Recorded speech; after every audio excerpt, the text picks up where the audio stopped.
hurts.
Oh, wait, hang on a second.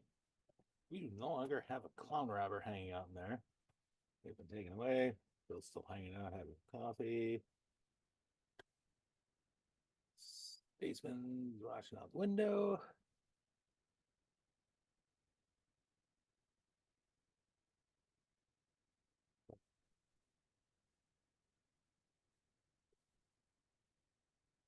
There we go.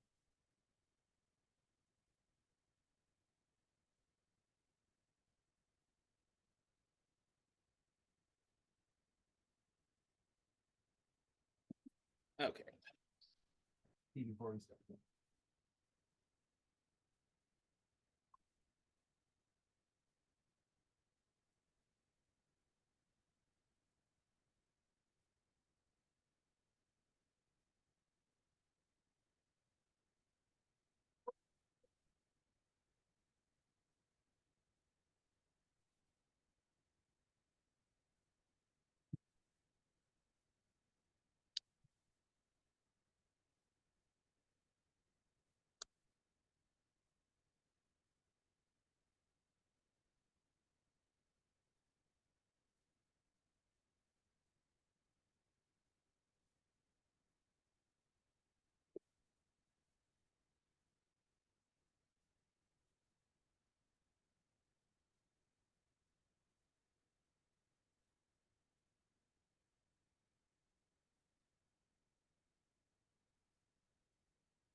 The DM just decided that it would probably be a wise decision to hit the bathroom before we start gaming.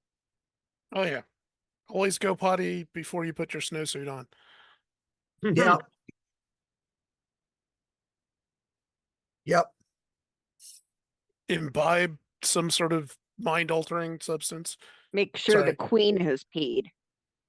Yeah, that too.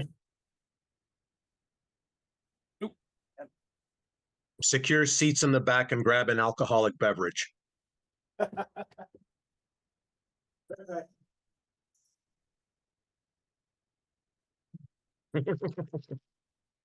Yep.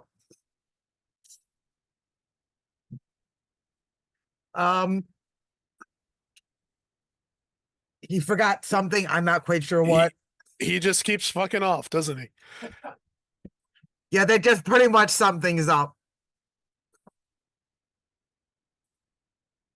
I'm reminded of a great line from the one spin-off to the Cosby Show about the older daughter going to college.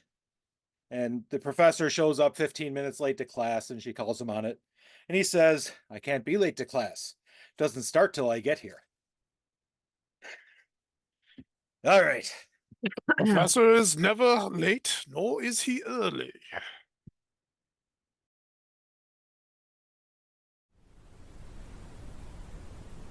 Houston, Tranquility Base here. The Meeple has landed.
Get the beard and mustache itchies out of the way before the camera starts. Too late.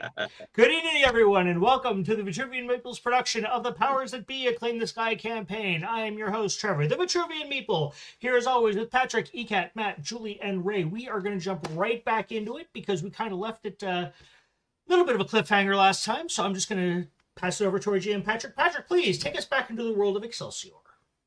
So when last we left our intrepid heroes, Crash, well, got himself into a very tight corner, spying on some other heroes, quite possibly the most powerful ones upon the entire planet as a group, along with a collection of very highly trained Marines, to interfere with, a meeting that they were having. While at the same time, a bunch of security robots were out on the hunt for the rest of the party in order to, well, take care of them, because things had happened during previous issues where in exploring a secret but now defunct lab had destroyed several of these security robots, and so their brethren decided to band together and get a little justice. That didn't work out so well for them. Crash managed to escape from his predicament, ran out to join the fray, and there was robot carnage absolutely everywhere. And the last of them is just now powering down and falling over. There's a bunch of junk on the Well ground. done. Time to Also, head back robots, in well and done. finish that cup of coffee that you were working on.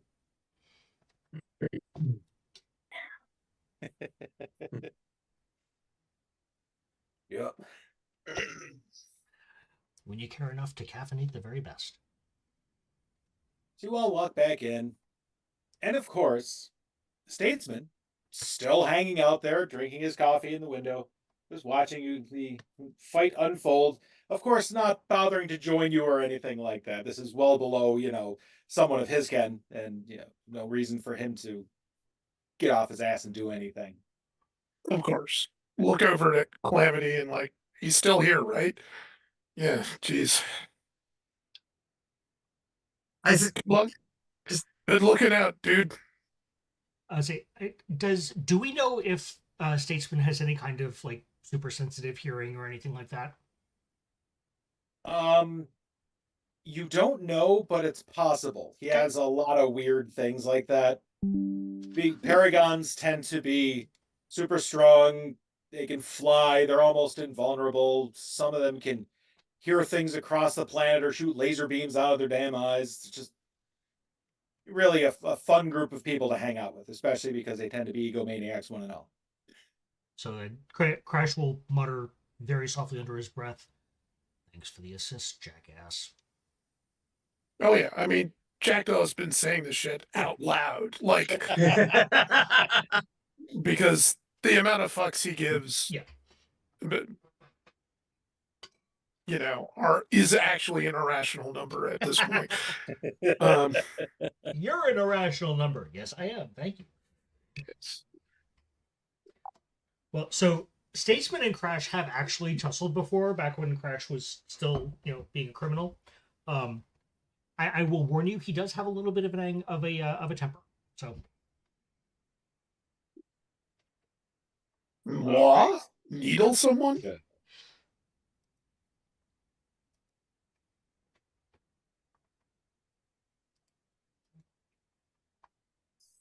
Yeah.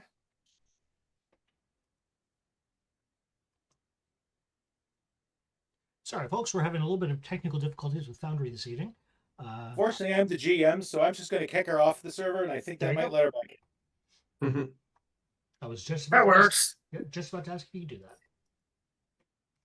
The Make sure downside to everyone online got gaming, that folks. Yep. There we go. It isn't a game night without a technical issue. I mean, that's Right. just how it works. Yeah.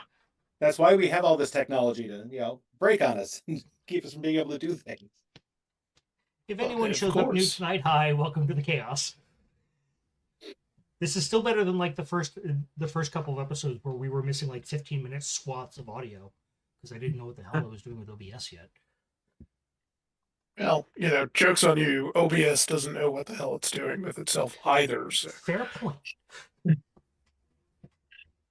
Uh, All right, Like, so we just finished beating up on some robots and are now needling someone who could put us in the ground without blinking.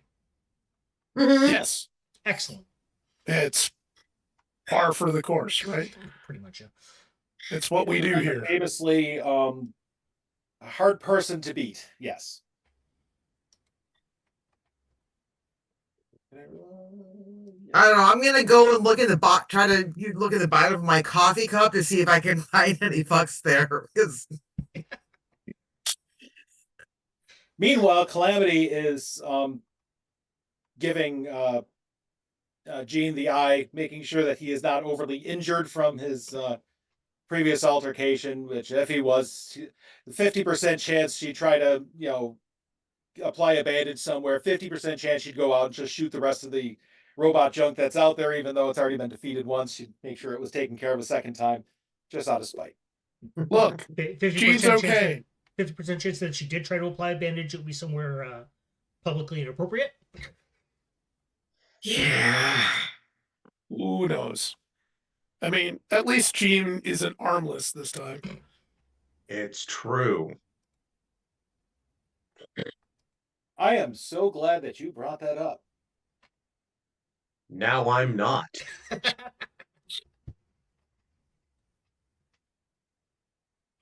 This does not spark confidence.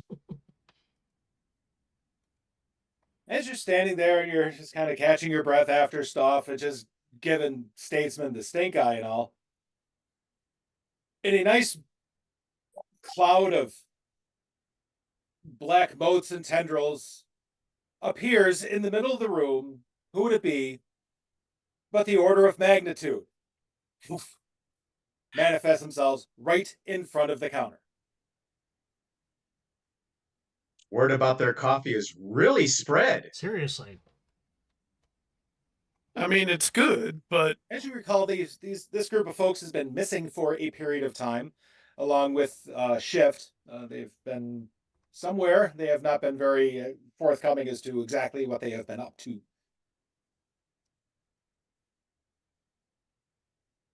y'all back from vacation now? Did you get me anything? I swear to God, if he brought back a snow globe, Or a t-shirt? yeah. Erebus stops, turns towards you. You know what? Actually, we have. He holds up his hand, and in it is a very smooth, very round black rock. Not spectacularly large nor tiny, somewhere between, like a tennis ball and a golf ball. And he underhand pitches it towards you. Crash will dart out and he will dart out, he will catch it, and he will try his best to, assuming that he is capable of movement and conscious thought at the time, toss it right back at. So unlike Ooh, the hot last potato, time huh? you caught something that was pitched in your general direction, the universe does not get all messy. In fact, it's a rock. Okay. So the rock sails through the air. His reflex is nowhere near as good as you, and it just passes through his head and hits the wall. Punk. All right. I zoom back and catch it before it hits the ground. 'Cause Bill, why you not? shouldn't have. Really, you shouldn't have. Oh, that thing's fascinating. I have a whole crew of scientists working on this stuff. You would not believe how inexpensive recent PhDs are. Like, I do not know what the other folks are doing with hiring folks. Like, everybody wants to hire engineers. Like a planetary scientist, they cost nothing. It's great. Pretty much all you have to do is give them like room, board, and path or student loans, and yeah, they're yours. But apparently the demand for interns has, let's say, fallen into a deep hole. And the best part is, if you have a cool enough project going on, no one will say no. I just harvested like a good 10 folks out of Excelsior U. It just, it's just a wonderful thing. I highly recommend it to everybody. See, this is the problem when you cut funding for humanities. You cut funding for humanity. Yep. Well, and the whole ethics thing. I am under no Oh, circumstance that. doing any damage to the planet Earth. Just so you know. Well, thank you so much for clarifying That was That's uncomfortably great. specific. Elon, thanks. I'll sleep better at night knowing that. So Hex goes over and orders himself a cup of coffee. He's looking slightly rough, like he does perhaps not like traveling over massive distances from strange places. Oh. And Lumiere is trying to give Statesman the eye.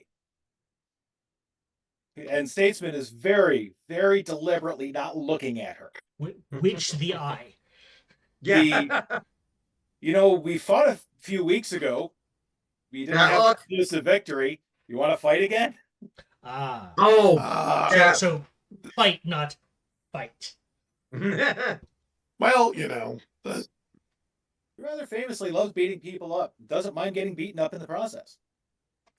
Hey, The we day don't is kink still shame here young. at the Vitruvian people. no, we don't. Well, I'm more than happy to let that little tete-a-tete go uninterrupted, unless something happens to the coffee machine, which is where I'm keeping my attention right now, because a man for whom I have developed a keen dislike is now dangerously close to our coffee machine. And remember what his ability is to make things go wrong. Yes. Oh, So Calamity gets out the first cup of coffee, holds it out towards Erebus, as black as can be, as is your usual. Thank you. In blackest night. In And God, while this she's is hokey. making hexes, you can see that she's also making a hot chocolate with a tremendous amount of whipped cream on top of it. Oh, Matrix. Yeah. Don't change. Hey, Crash, can I see that bowl? Or toss it over to Jack. All right. Well, I'm going to study it. Okay, so there's a couple interesting things you notice right off of the bat. It is some kind of volcanic glass.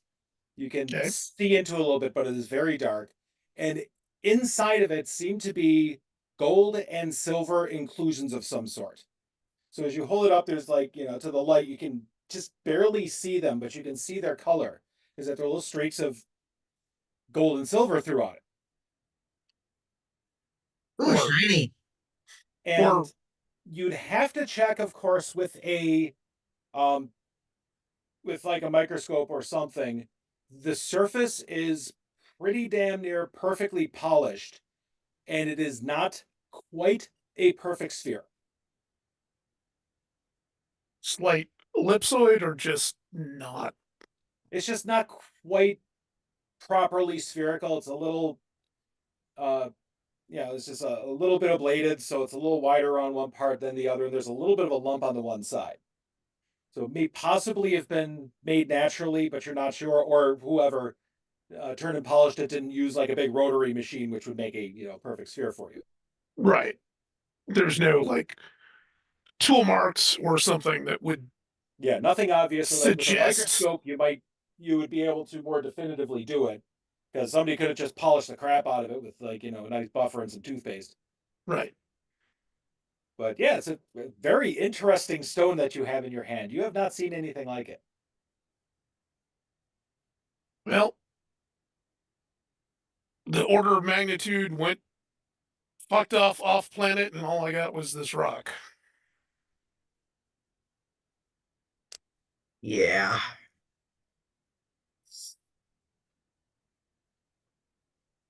Have to see if Tink can put this under a scanning electron microscope and see what we got here. You could just toss it up and let Calamity shoot it. Not near the coffee maker. If I want it shot, I would have shot it myself when Erebus tossed it at me. I'm perfectly capable of doing that.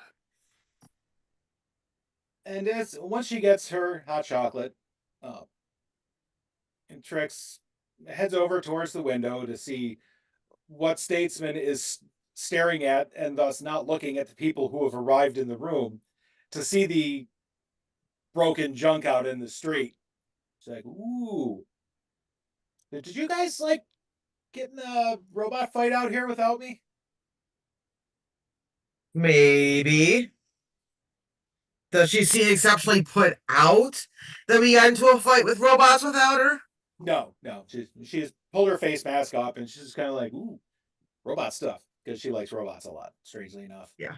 And besides, these ones aren't cute, like all the ones that she makes. Mm-hmm. Yeah.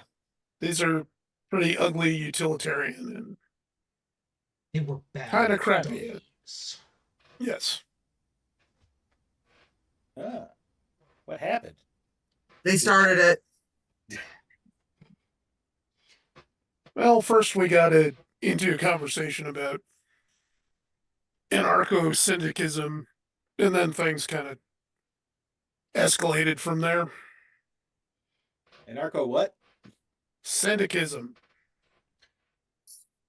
Yeah, Basically, the robots had thought they had unionized. Oh. Just call me a union buster. Yeah, we're thinking about changing Crash's name to Pinkerton. I don't know. I think this one's got the market cornered on. Why, yes. You could have a nicely colored outfit too. Don't have to dress like a thundercloud or whatever the hell you're going for.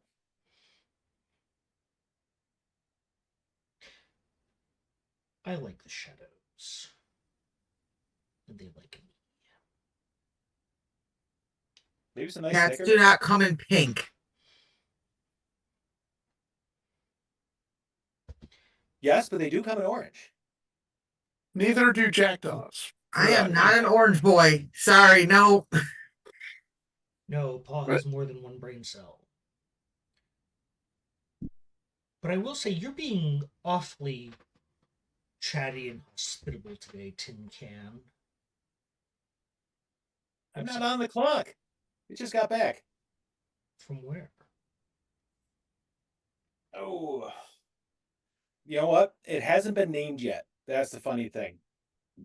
But this lovely location, almost perfectly Earth-like, except nothing's alive there. Although, actually, now there is. I imagine we brought some bacteria and fungus with us. Okay, so exoplanet somewhere, which you've now contaminated. That's the plan. Need a lot of fungus for that. There's a plan. Well, yeah. Terraforming?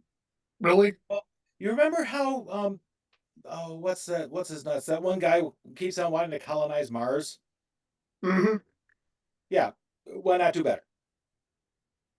And it's a lot Right. easier when you're at very close gravitational levels and an atmosphere that is nearly breathable.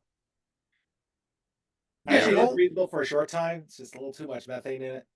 But Well, strangely problem- enough, the problem with Mars really is the lack of magnetosphere.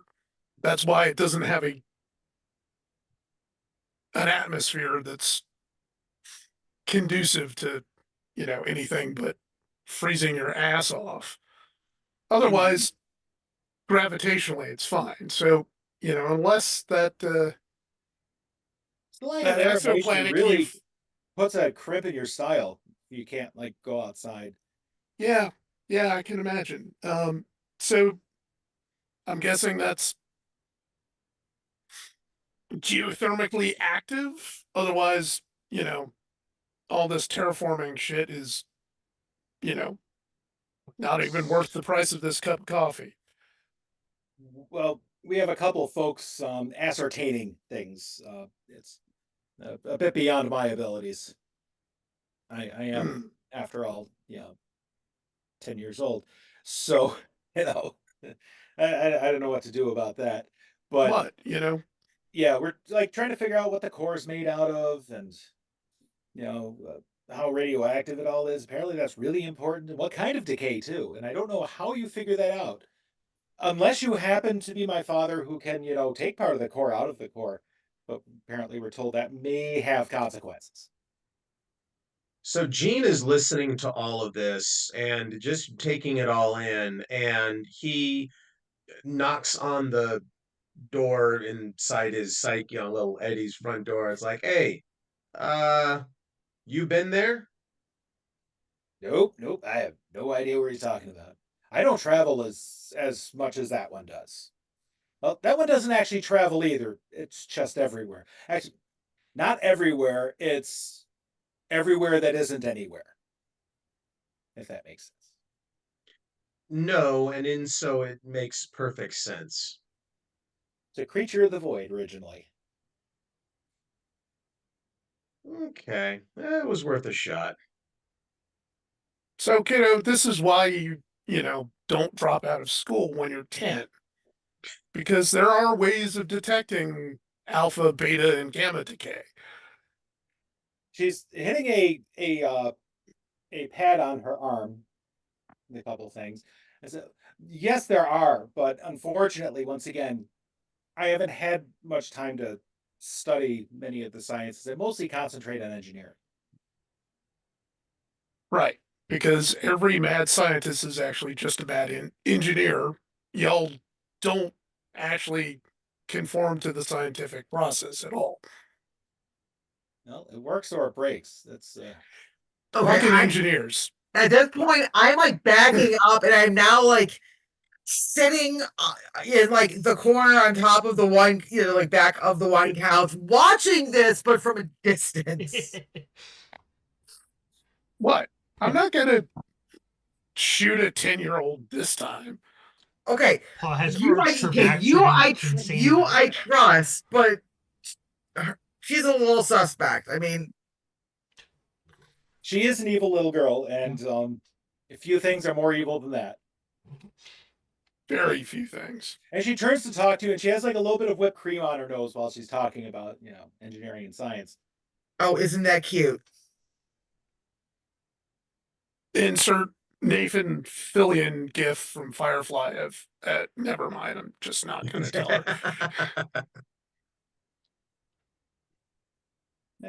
Hex sits down at one of the tables. He's looking a bit on the rough side, strangely enough. Like whatever happens and stuff, it didn't quite agree with him as well. Very good. Lumiere is just slowly working her way over towards Statesman. Kind of starting to glow a little bit more. Just trying to get his attention, and he is very deliberately ignoring her existence right now. Watching the pile of detritus and former robots that are in the park across the street.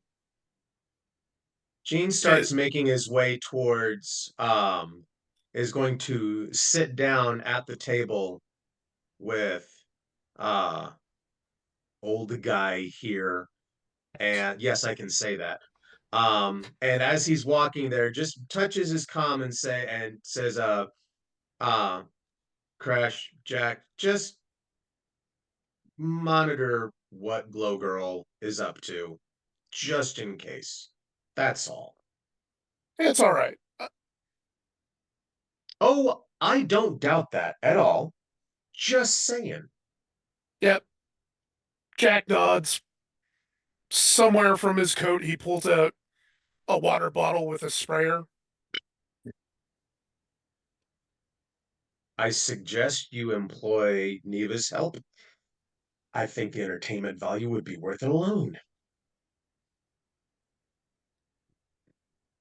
I'm going to keep myself on your 6 if you don't mind. Go right ahead, quick boy. In the distance, you start hearing a somewhat familiar, almost helicopter-like sound. Is that followed by familiar guitar strums?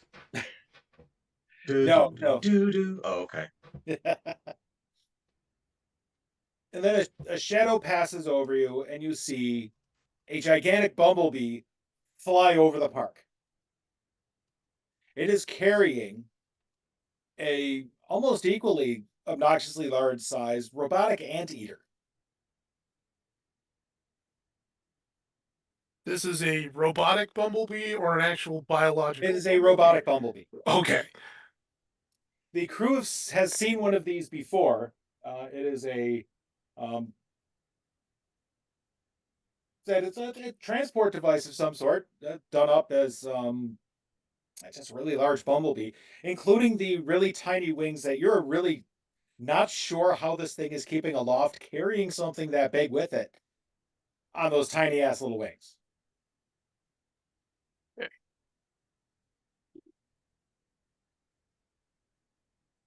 Now, actual bumblebees do it with micro turbulence with the wing patterns, but impressive. I mean, It hovers closer to the ground and drops off the anteater, which proceeds to turn and start cleaning up the broken robots with its giant tongue, which is and pulling everything in with a fair amount of rapidity. and here I was expecting a STEM crew to show up and do cleanup. Unless that's the crew. That's the problem. STEM will come here. The mole people may also pop up out and try to grab some stuff. So I figured I'd, see if there's anything useful in it. There's not. We've torn these things apart. They're kind of crap.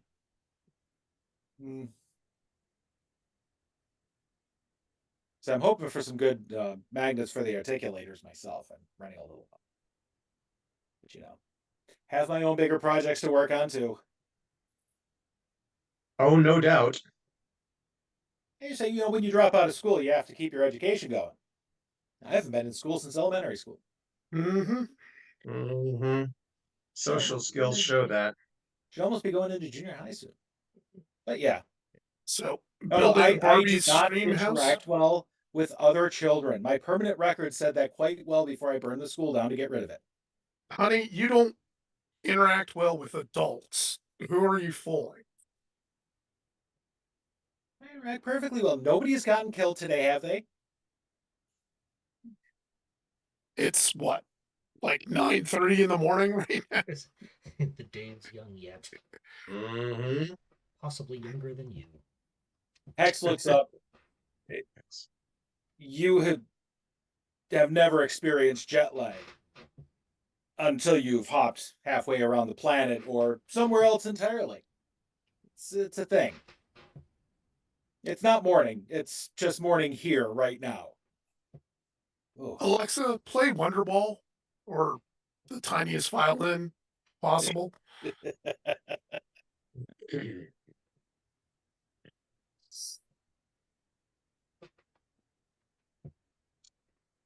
So I look at Hex and say, this can't be, you can't be gifting us with your presences just because this is the best coffee in Excelsior. I'll tell you. Spend a week in very weird environs doing very weird things. You come back, you want something familiar. And since it is 9:30, I'm not going to have a beer and I'm not going to have any gin, which means that it leaves me with coffee or tea. And you can't get a good cup of tea anywhere in this godforsaken city. So coffee it has to be.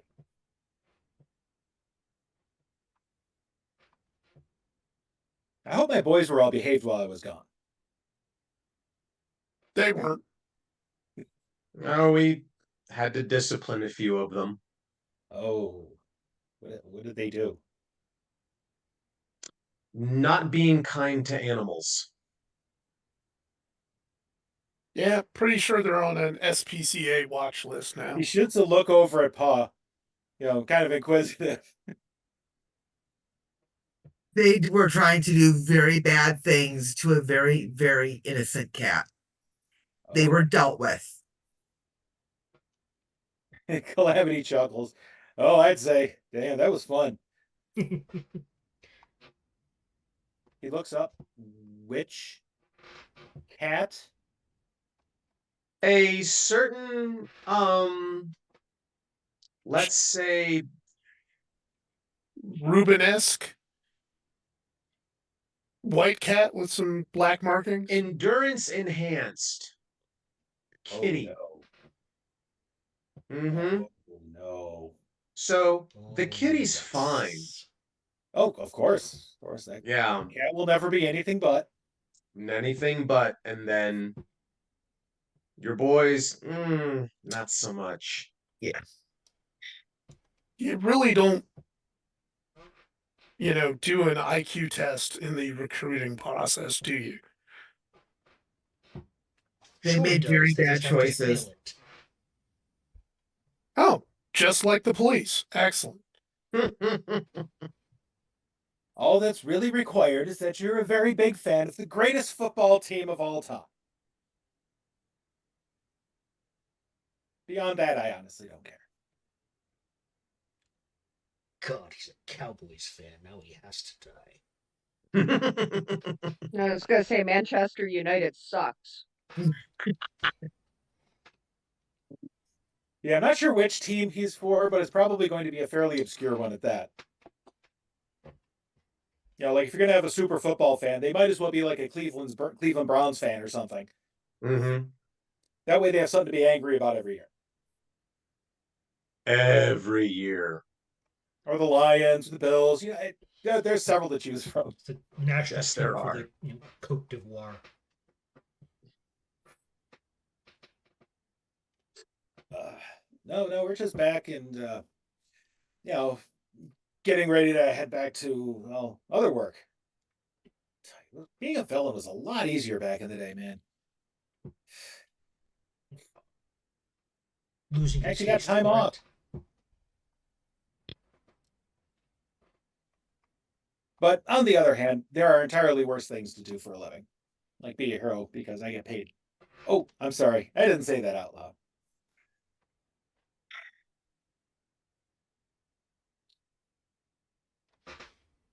He says that, and I check my phone for latest bank account and see if the latest bonus is cleared. Yes, it did. Strangely enough, you're actually getting extra bonus because your people have been fighting lately. So if you may not want to tell the rest of the crew, depending on how much of a pro-union type of person you are, that um, financial details should be shared with each other to ensure fair and equal treatment. But on the other hand, as the team lead, you are like making some extra dough, which is quite nice. Oh yeah, I'm taking it. I am perfectly A-okay with that. Reason why we let him by all the time. Mm-hmm.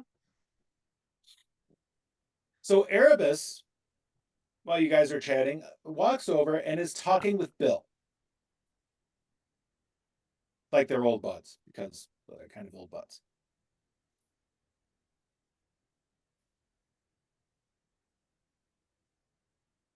I turn my eye to kind of see what the timbre of the conversation is. It's fairly convivial. They're talking about what they've been up to and just kind of generally how things are and whatnot. And then the conversation turns over to Shift because well, Shift is Bill's job right now, and Shift's been out of town for a week, so he's had nothing to do. Oh yeah, of course they're fine.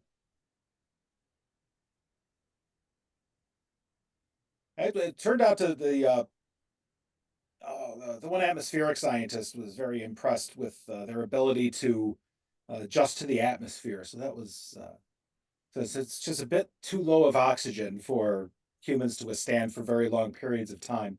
But once again, that's accordingly supposed to be able to be fixed. But we need a lot of fungus first, apparently, because you need to make dirt. Yeah, rumor has it there used to be like 20 to 50 foot tall funguses on Earth, like gigantic things back in the day. And that was even before I got here. I, I showed up around the time of plants. So, Well, yeah, psychettes, but So, Patrick, I am trained in both assessing danger and seeing through deception. okay. Yeah, I'm looking at those too now. And Yep. I am becoming keenly suspicious of the fact that there is far more here than they are letting on. I would like to see if I can, well, see through their deception, especially if there is any danger to assess. All right. Let's see. Well, let's make it a target. Let's make it a target 4 and see if you roll exceptionally well. You might get some extra stuff. Okay. Target for intellect. Yes. Am I using both of those skills? Well, you can pick one depending which one you want to know more about at the immediate moment. Okay.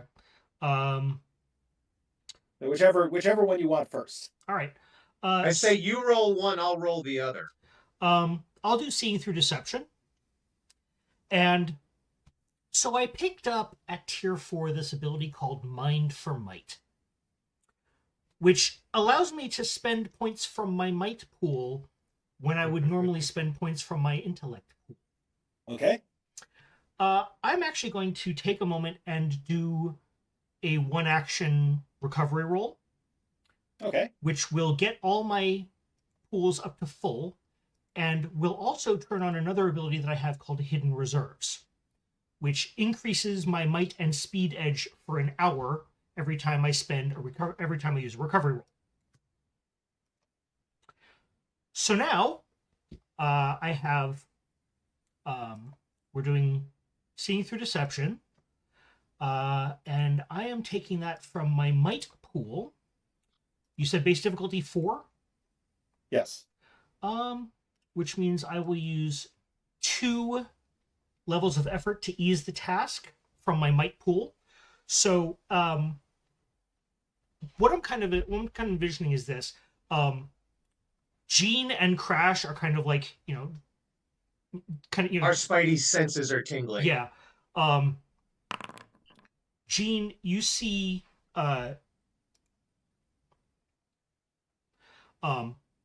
Crash pulls down his shades. Mm-hmm. And you have seen this before. You saw this in whichever vehicle we were riding back from after the fight where Crash bugged out. Yes.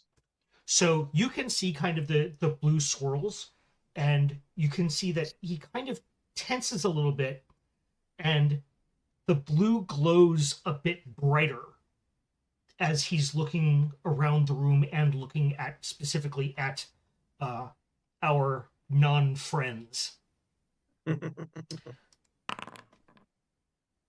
And I beat a difficulty 3, which would have been a base difficulty of 6. All right. So,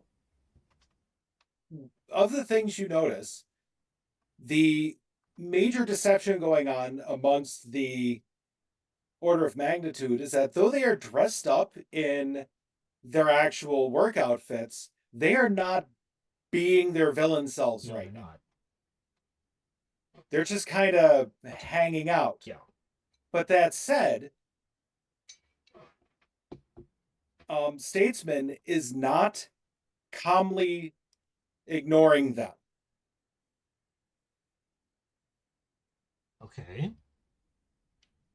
So he's the one who's kind of playing everyone false at the moment. You see that he's kind of like, doing this like clenching and unclenching his fist thing until you realize he has a device in one of his hands. So he's not clenching his fist, he's operating something.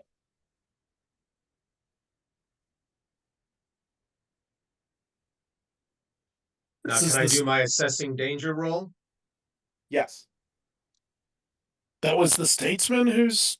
Yes. Mm-hmm. Statesman's up to something.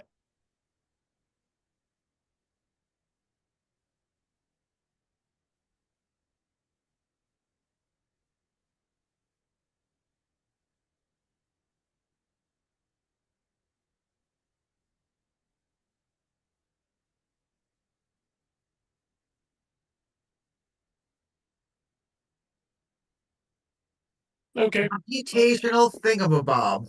Well, More of a computational thingamajack, but yeah. All right. So, yep. Going to start the action of doing predictive equation. Which doesn't cost anything, just to turn my attention on the statesman. I also figured while we were doing kind of the banter, I would take my one action rest recovery to. So I already rolled for that. I keep forgetting that you don't check it first. You click the roll button and then it checks off for you. So like it says 10-minute, but yep. Yeah. Just put the thing back on 10 minutes and it'll be fine. Yep, did that already. So that's what I'm doing with my action is giving good old statesman a scan. And I am putting in 2 levels of effort, which brings the final difficulty down to 1. I can't use my intellect edge here, can I? Yeah, it's an intellect roll. Yep. Okay. So how does that factor in when I'm looking at the roll screen? So if you under pool, does it say intellect or does it say any pool?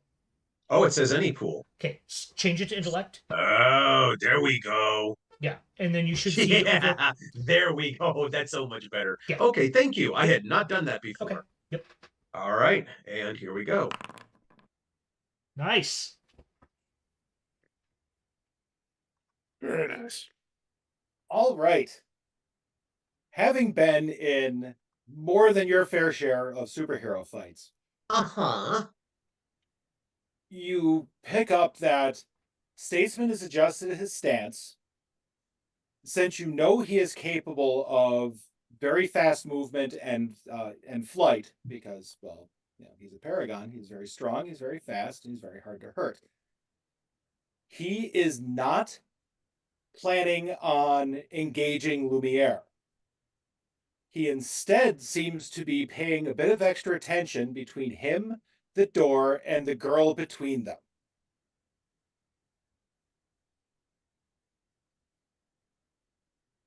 Okay. Meaning Matrix or Yes.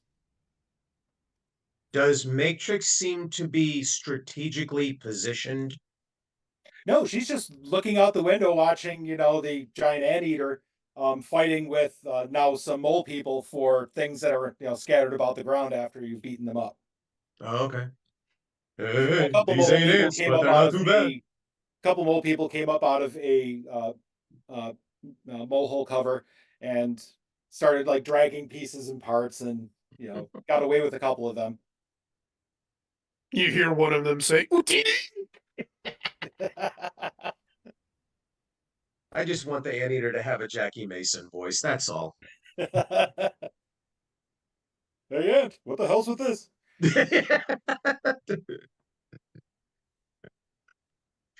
What is Okay. this? The school for ants?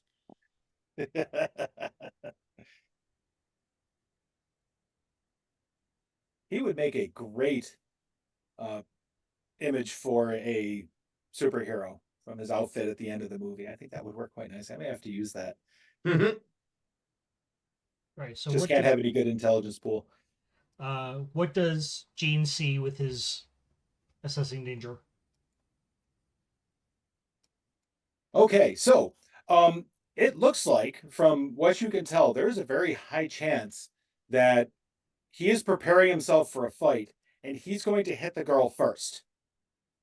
You don't know if he's planning on like punching her out because since her face mask is up, if he punches her in the face, she's dead. You don't know how well her armor could withstand him regularly, or if he's just going to try to grab her and take her hostage. But either way, that would make things in here very, very bad. And potentially he might just zoom out the door with her.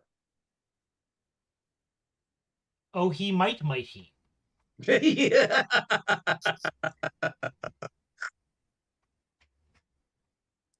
The problem actually is that he can fly and I can't. It's all right. I might have something for that.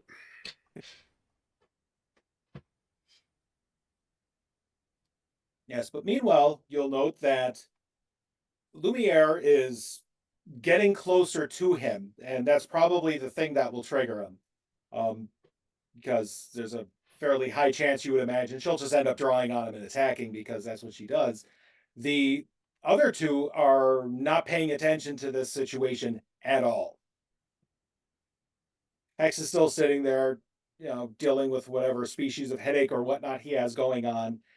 And Erebus' back is to the entire situation while he talks to Bill. And Bill doesn't seem to be paying any attention to this either. If there's some sort of mental hooey going on inside of Statesman's head, he's not detecting it. So he's probably, you know, something that he would have to actively read for, or he's just ignoring. So I'm going to. So Go ahead. So I see Lumiere.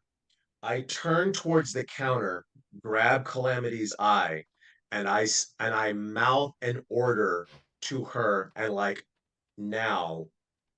And she gets, I mean, she works her magic, gets this thing done in about 30 seconds.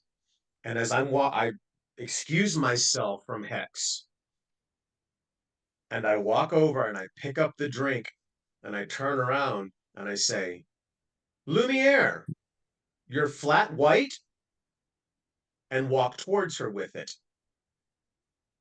Meanwhile, as Jean is departing the table, departing from the table with Hex, I'm actually walking up behind him, behind Hex.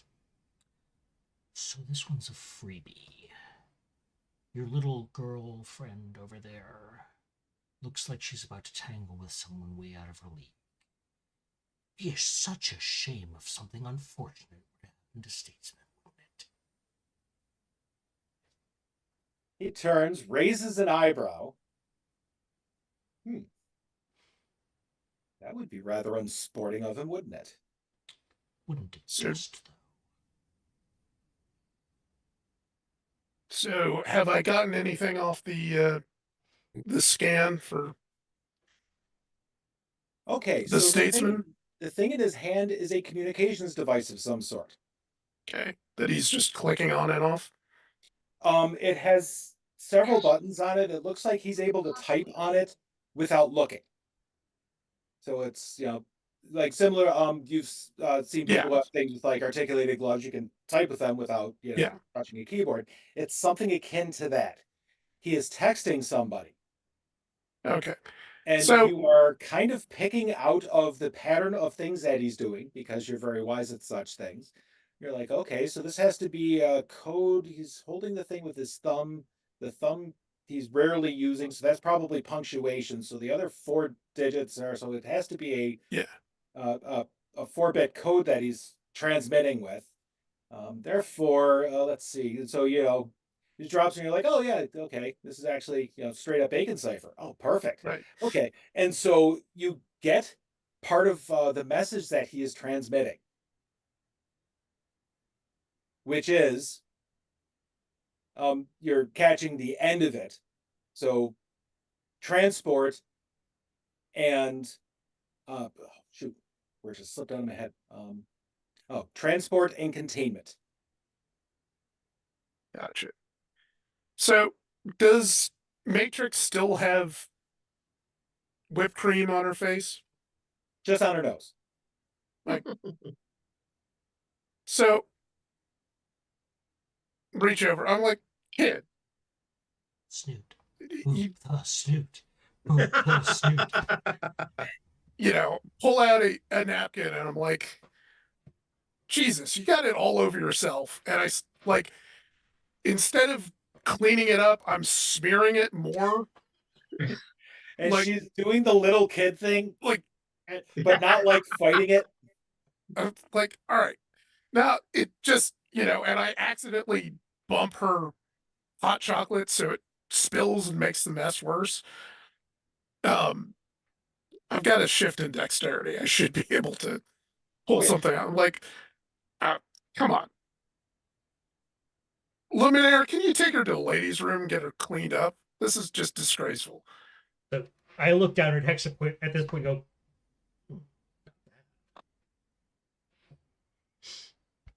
Hex didn't do shit, man. I know that.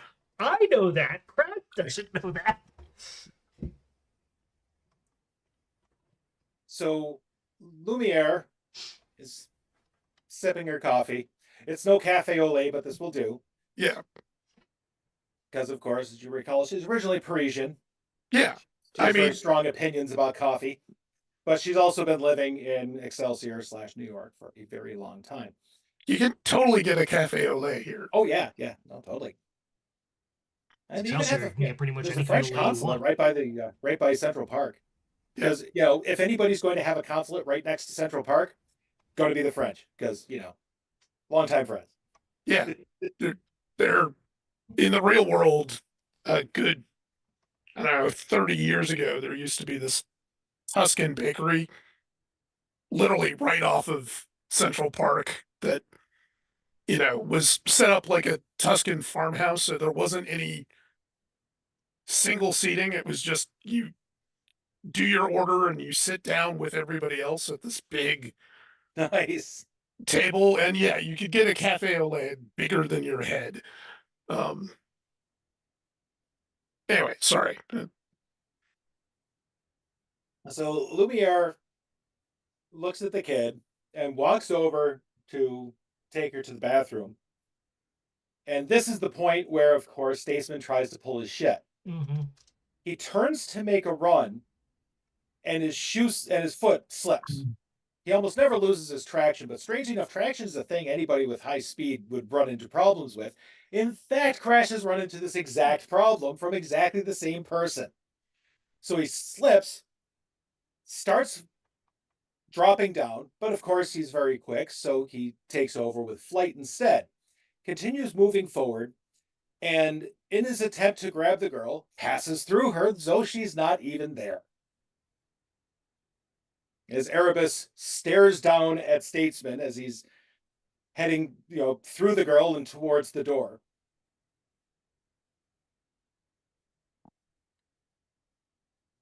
To That trick. was a very poor choice of decisions.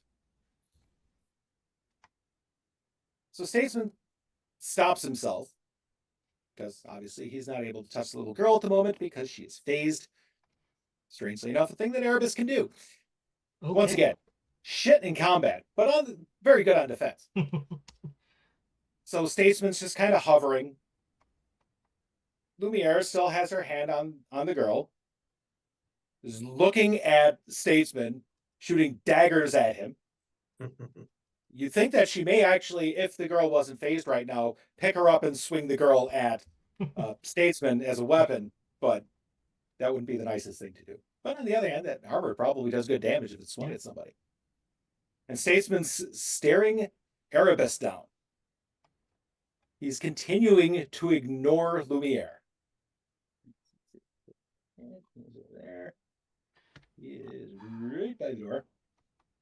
And so he and Erebus are kind of staring each other down. Erebus, still wearing his mask, he's very difficult to tell what is going on with him. Aside from the fact that the kind of smoky blackness that will, sometimes exude from him has started up. I ping Eddie. Can you tell what your buddy's doing?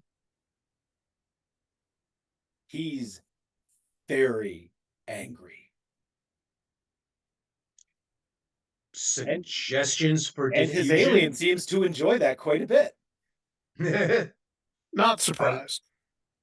Follow-up question. Suggestions for diffusion? Get one of them out of here.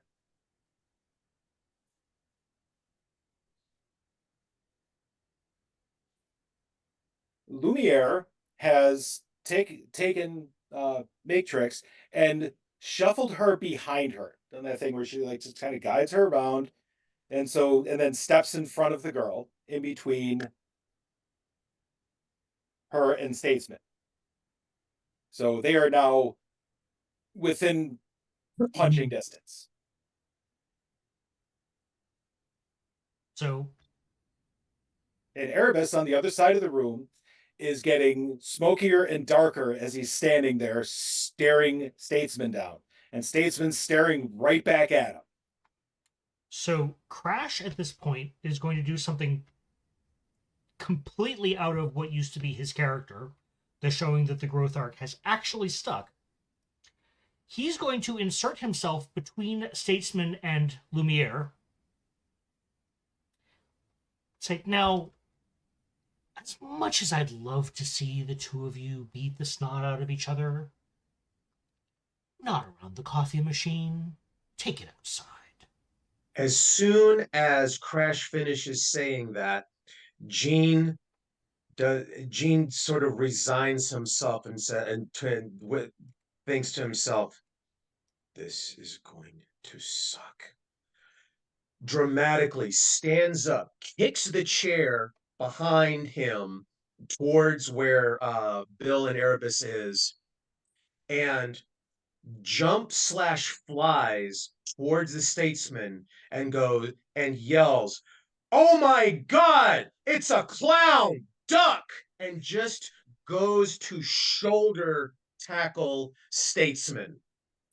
Preferably trying to push him out the door.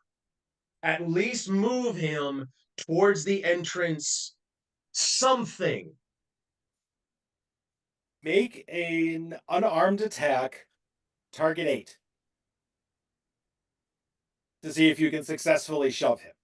So, can I assist this with deception by trying to further draw statesman's attention? Yes. Okay. So this is a attack roll. This is might. I'm going to. I have 1 edge, and I'm going to throw 3 levels of effort. Okay. Because I am trained in deception, you should get 2 assets from my helping you. Patrick? Yep. Is anybody else Otherwise- going to assist with this? You can only get 2 assets. Yep, that's that. Yeah. Otherwise, I would, use enable others to give him a free asset. But All right. I'm blowing on this die roll. Do it to it. Woo! There you go. Wow. I am Nice. duly impressed. So you fly over right into Statesman and hit him. On the one part, you realize that feels kind of like had you just flown at a wall. He is just solid. I know. On the other hand, he was not expecting this. Takes that step back. And because of that, you're able to compromise his balance and push him out of the room.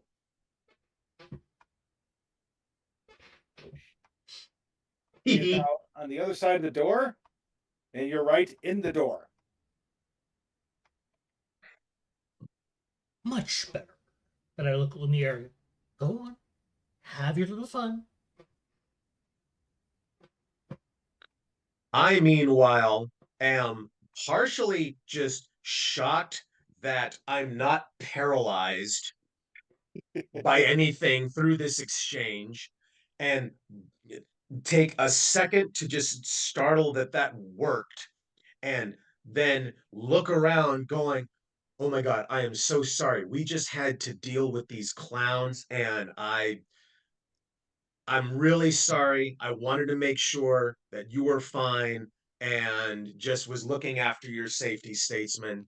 I hope you can understand. Crash leans over his shoulder and says, he means other clowns, not you. Not helping. Statesman slowly gets up to his feet. All 7 of them. He is not even slightly happy about this situation because, well, you kind of made him look like an asshole in front of everybody.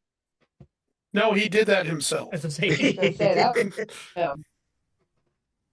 And then, almost Deus Ex Machina, were it not for the fact that he knew exactly what was going on for what reasons may become obvious, Sentinel drops out of the sky right next to him. Boom, does the superhero landing. Stands up. We all just sort of do the little jump about 2 inches up in the air. Calamity very calmly reaches up and steadies the coffee cups.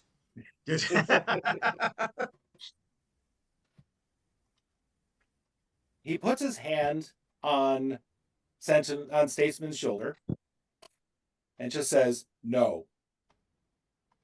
Statesman looks at him, about to argue, and then stops, scoffs at the whole thing, turns and takes off, heading towards, of course, the delightful island of Manhattan.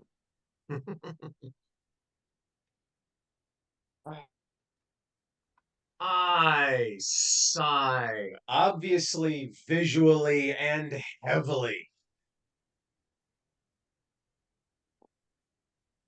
And I walk back into Sunbuck's And is Patrick's screen frozen? No. Okay, there it is. No, I was Looked just like adjusting my map. okay. I should do that in the middle of gaming.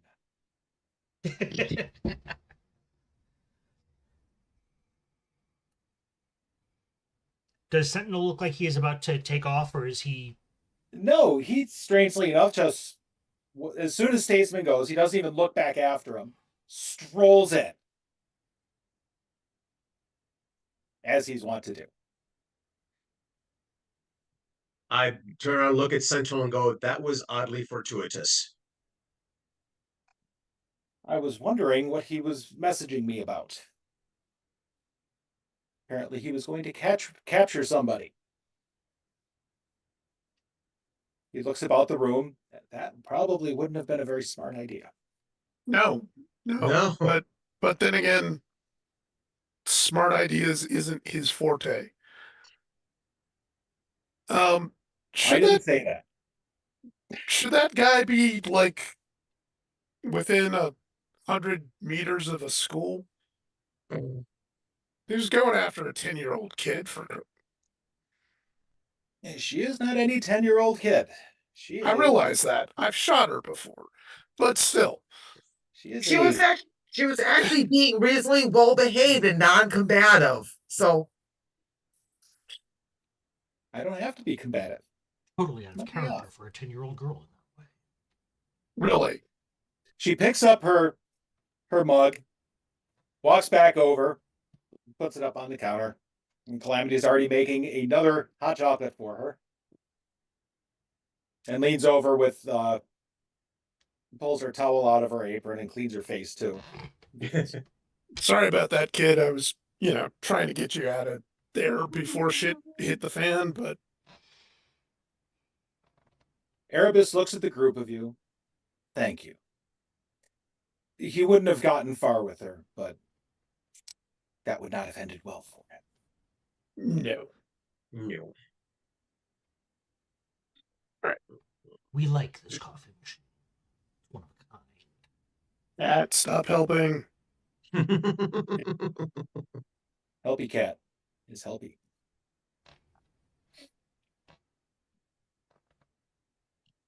So Erebus calms down and his color returns to normal.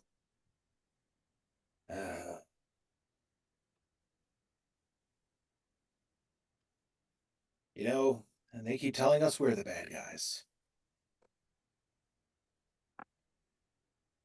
It's all a matter of perspective. Oh, one's the the circus real should be heroes. open by now, shouldn't it? I'm sorry? Oh, Sir- yeah. Oh, excellent, excellent.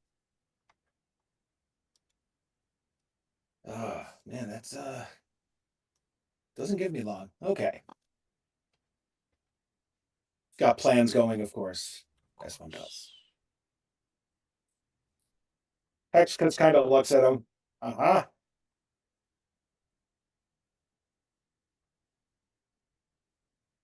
He says plans. I say we're in Barney, but that's another story.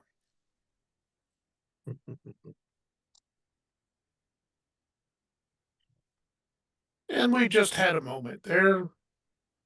Y'all gonna go and ruin it now.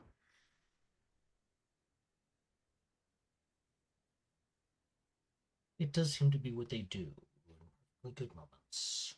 Sentinel orders himself yet another coffee. As you will note, this is his third of the day after having already ordered two very large ones for his early morning meeting. Mm-hmm. Mm. Well, staying awake through that can be difficult. He is a very non-military person dealing with some very military people in that situation. Mm-hmm.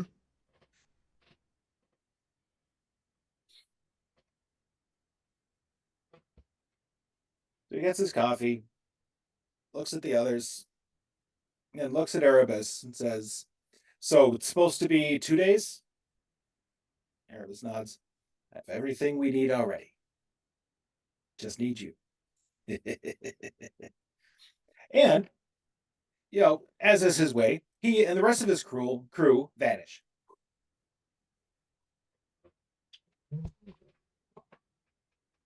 2 days?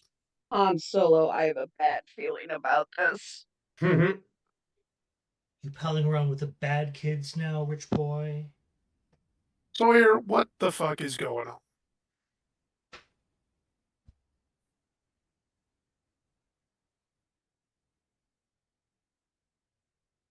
Well, it's your neighborhood. So I'll tell you, the circus is your problem. The mercenaries, that's a different issue entirely.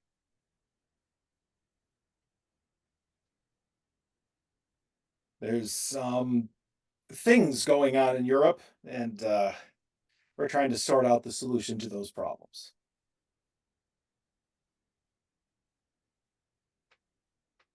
Want to be a little less cryptic? He looks around. We're in a coffee shop. Just us heroes here. Well, and Bill, but, And Calamity. Yeah, I'm not quite sure what Calamity is. I say that kind of quietly under my breath. Morally gray. Okay, yeah. She's rootin' tootin', that's what she is. she is. And doesn't like the statesman, so that's... I mean, that's point in her favor. Yes, it is. Speaks well to her character. Unless she used to date him, that's always a possibility. Then she'd have a good reason to hate him. I mean, got to get your intel somewhere. Another good reason to hate him. Another. His existence is, pretty much a reason to hate him. But, all right. So, But we've got a lot of irons in the fire, as do you, I'm sure. So I've heard that the clowns have been a bit of a problem. A bit. a bit. Smidge. Just a tad. So, are you hiring the mercenaries to go Oh, no. Europe, or are you We worried can't that hire they them. They're the bad guys. We can't hire them at all. You know how that works. Oh, I know very well how that works. I know more of how that works than you do. So, give me a break, Simon. So, you're using the Malevolent Seven. I mean, I'm sorry, the order of magnitude as cutouts to hire mercenaries to go after our No, our plan's a little bit more clever than that. A little. But you know how STEM works. Thanks for saying. You do know how STEM works. I slowly raise my hand. So I'd like to make a the bureaucracy of the project role, just to hone in on the details to which Sentinel is alluding. Okay. Make this a target 5. This is a fairly difficult piece of information. And how am I doing with... Oh, I'm doing pretty good here. We're going to throw in a level of effort to that. And... No, alas. Okay. There we go. Nice. So here's the funny thing. You're pretty damn familiar with how things work. He is talking, as best you can tell, utter nonsense about what STEM is supposed to be and what you have been told about it throughout your entire career.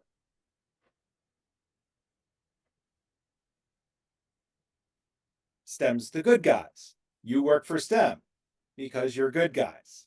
Mm-hmm. So he's discussing something that goes outside of the ken of what's supposed to be happening. Right. Yeah, but we know that that's that's just artifice. That's STEM also hires bad guys and registers them. Well, it registers them certainly, but that's a new thing. And in fact, Gene, you were, largely unaware of that earlier, and you're wondering when they started doing that. Mm-hmm. Because that's still something that's been just kind of picking at the back of your brain. Right. Why would they register order of magnitude when they know damn well that two of its starting members have been very long-term, highly illegal people? Especially Lumiere is just short of a war criminal at this point. Right. So I asked Sentinel, um,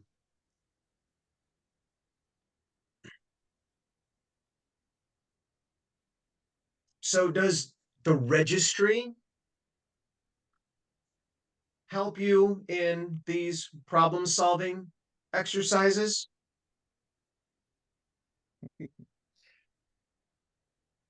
Uh, Sort of, yes. Sort of. I mean, you have the information now, which interestingly wasn't there the last time around I was doing this gig. Oh, that.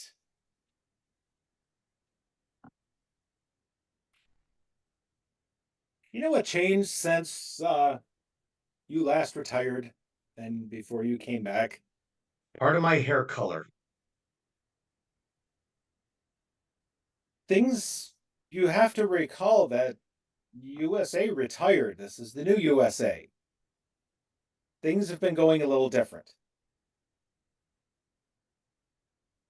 How different exactly? They're going in a direction that I don't particularly appreciate, but it's trying to fix something that was wrong before. So are we going for the end justifies the means approach this time? So, rumor has you guys went spelunking in an old facility that people are not supposed to get into. We're just trying to That was the understand old our way. area. That was the old way of doing things. There's a new way of doing things. Which is Well, I can't really speak much about that quite yet. We'll know in 2 days whether or not it works. If this is going to I was going to ask, so because I did end up getting a wireless feed from the camera that I left at the meeting, what information, if any, did I get from that would dovetail into this? Oh, remember, that meeting just ended and you've been busy Okay. with fighting a bunch of robots and then a very tense situation That's with a fair. very, Okay. very smart. All right. So I mental note to go over the footage later. Got it. Yeah, it's collecting on Jack's server as we speak.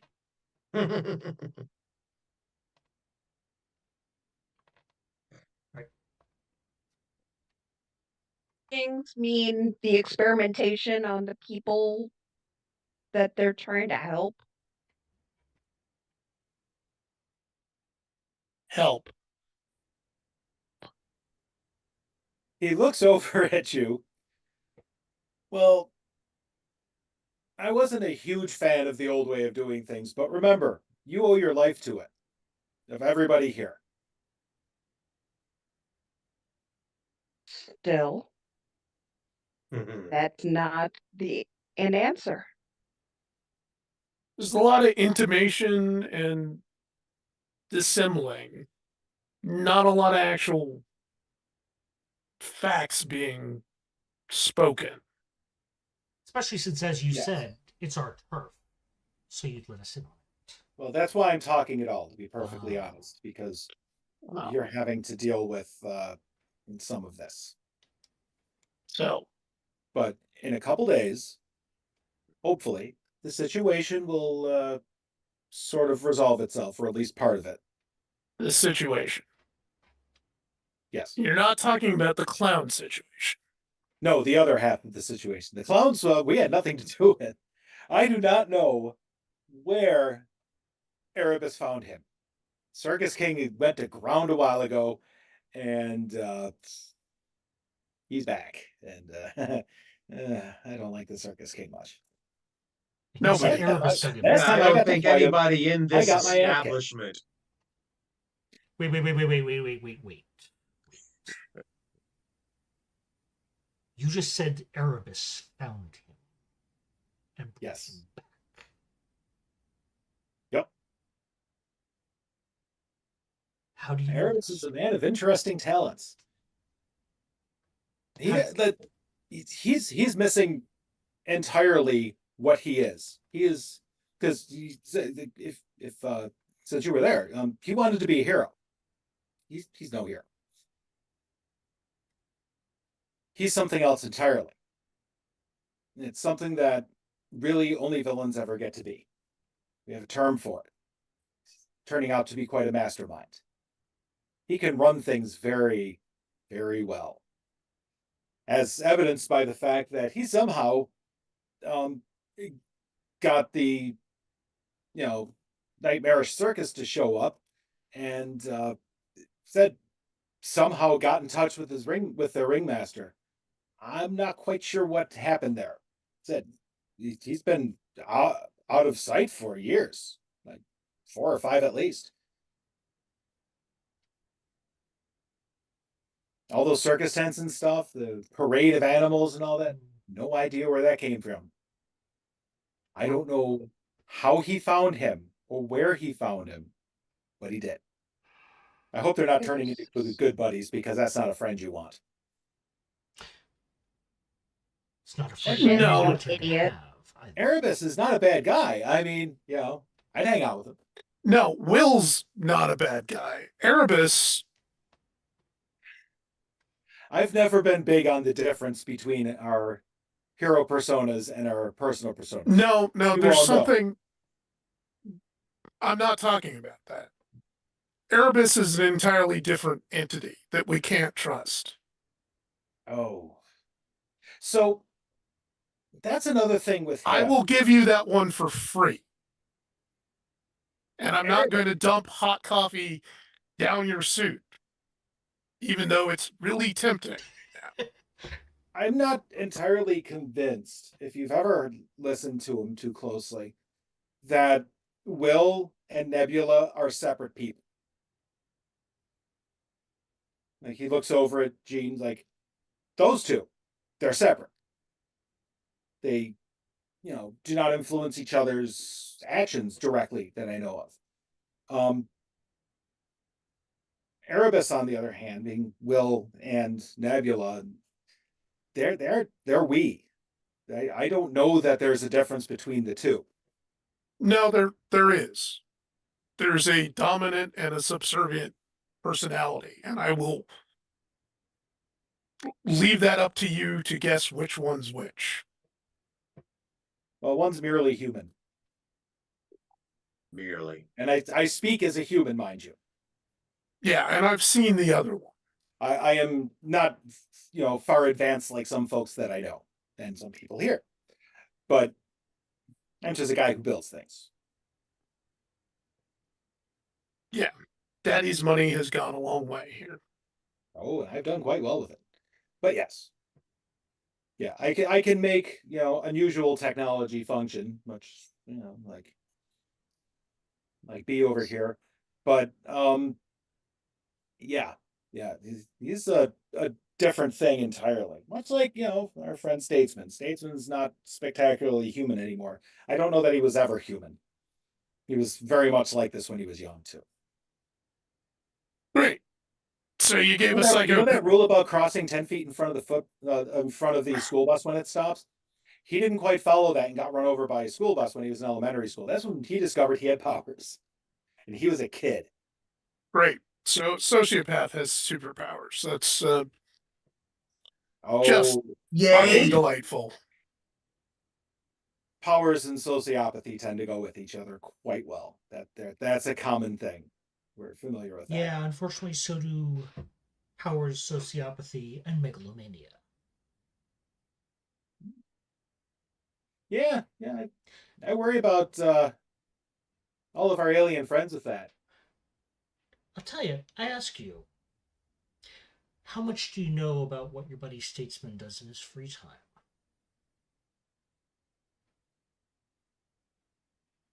Not much. I do know he does. He does dress down occasionally.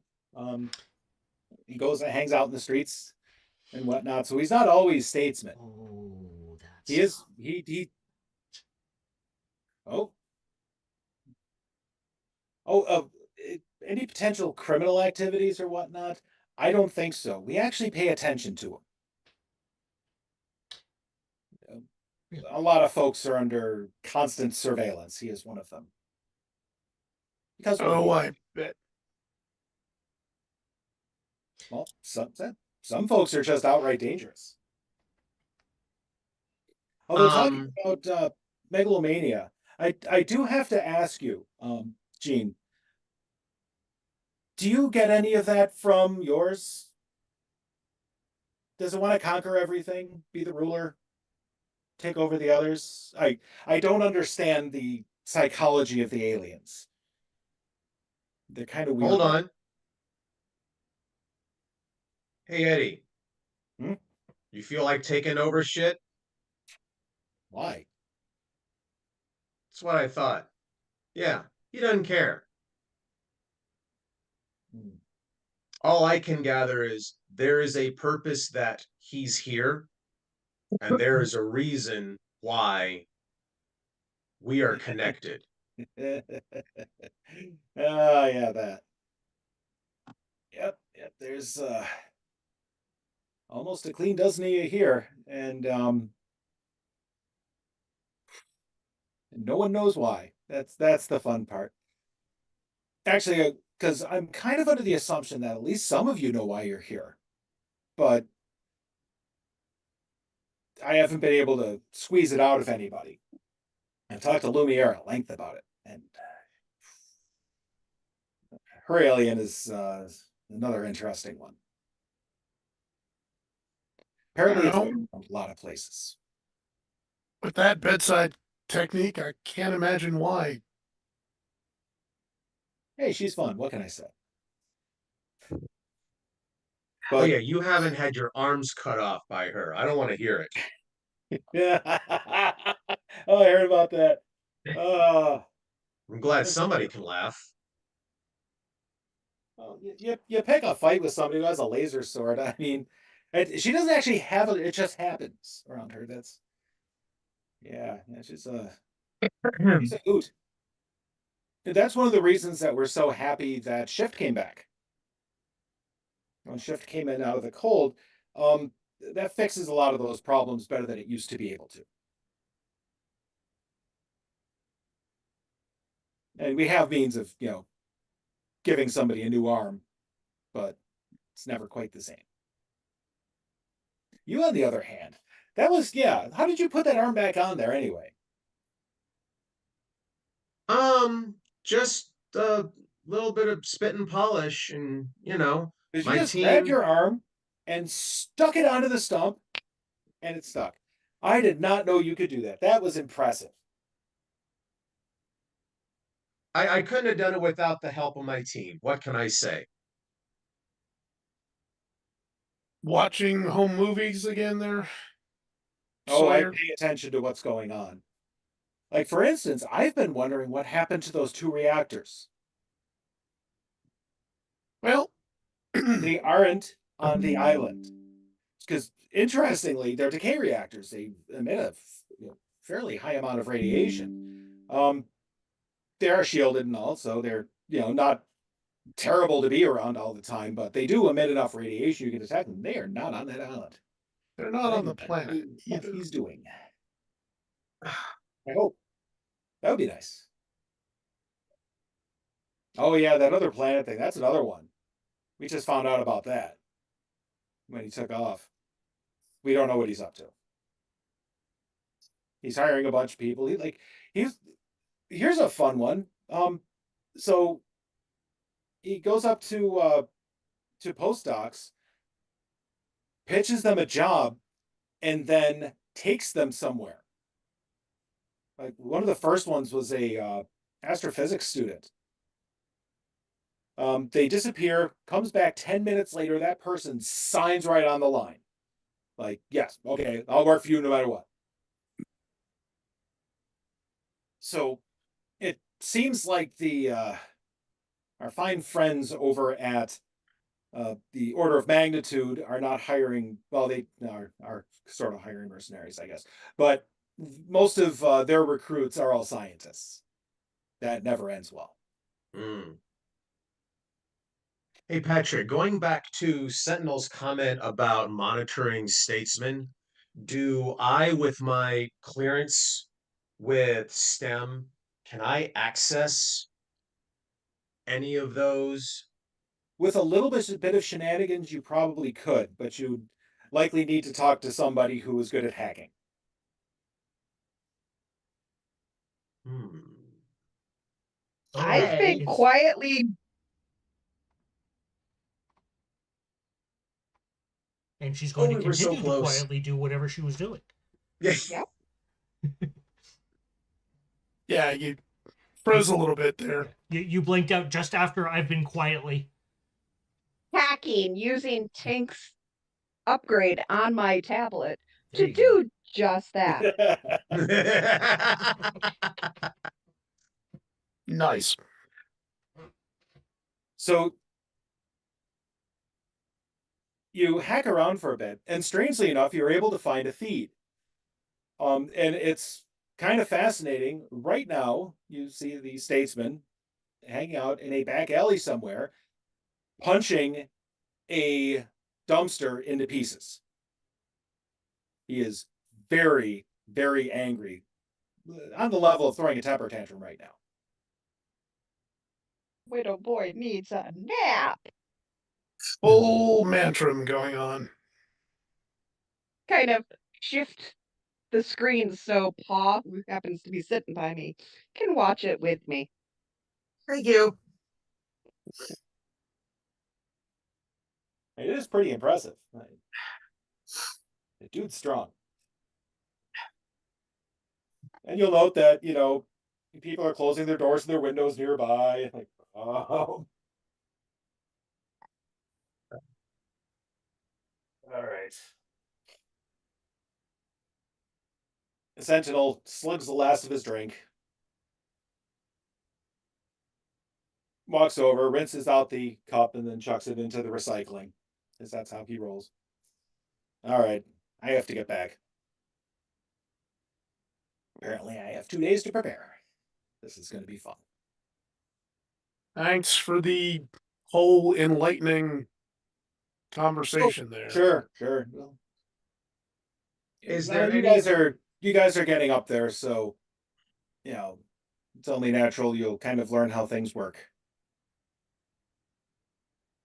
Any parting wisdom, things that we should prepare for in light of, the effect radius of whatever's about to happen in 2 days? Oh, what's going to happen in 2 days, with a little luck, no one will notice. Okay. If something goes spectacularly bad, well, a bunch of us will be there. So, not too much of a worry. And that should at least buy you a couple days before the circus does anything particularly crazy. Did you see the older guy over there that just appeared with, the alien of darkness and stupid? Do you know what he can do? Yes, he makes things go wrong. Awfully convenient for your little, if everything goes perfectly planned, isn't it? Oh, Yes. Hex would never double cross Sawyer here after making some under the table unethical deal that he can't talk about. That would never happen. No, of course not. Oh, mm-mm. Well, let's hope not. Let's be perfectly honest. Between us, Be a nice change. if the 5 of us were to tangle with the 4 of them, we'd probably in the end be okay, but it wouldn't be spectacularly easy because, well, Lumiere is a very, very, very bad person to get into a fight with. And Hex is a very bad person to get into a fight with. And,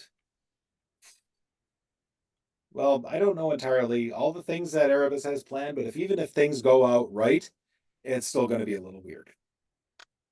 But that's okay. We'll sort it all out afterwards. Things never go that wrong, right? And all of us, after that statement, almost audibly turn and just look at him. Every single one of us with the same expression on our faces simultaneously. And you just see camera shot just switch character after character after character after character.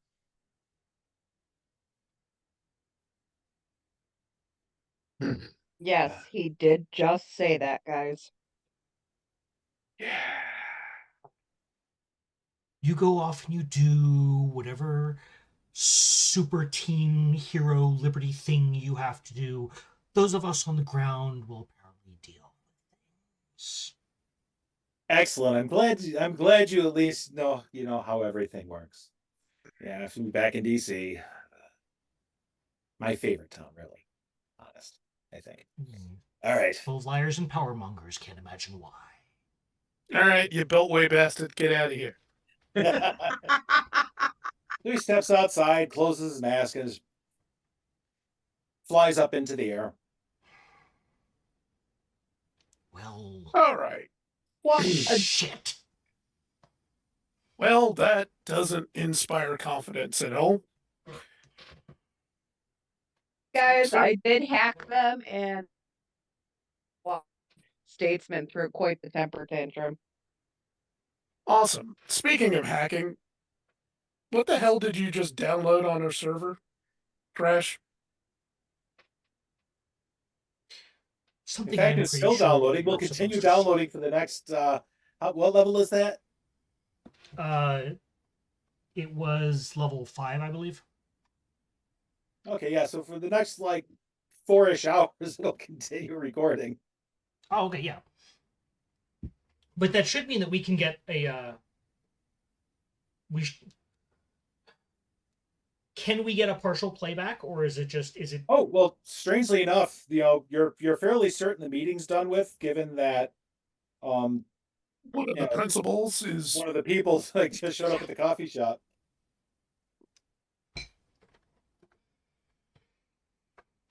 right. And actually, I think the current version of it involves. Hang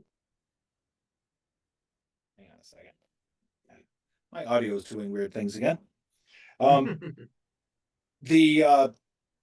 At this point, I think a lot of the video is going to be the inside of a research scientist's pocket/purse as she collects it and heads out.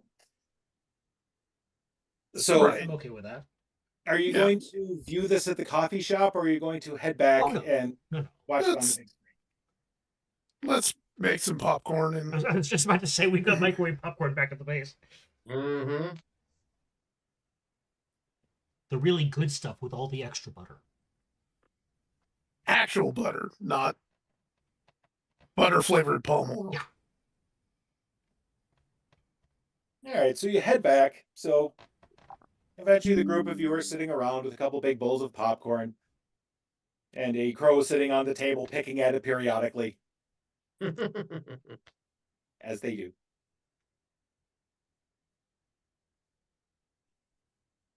So you pull up the video, rewind back to now. Are you going to go through the whole meeting or just the parts since you left?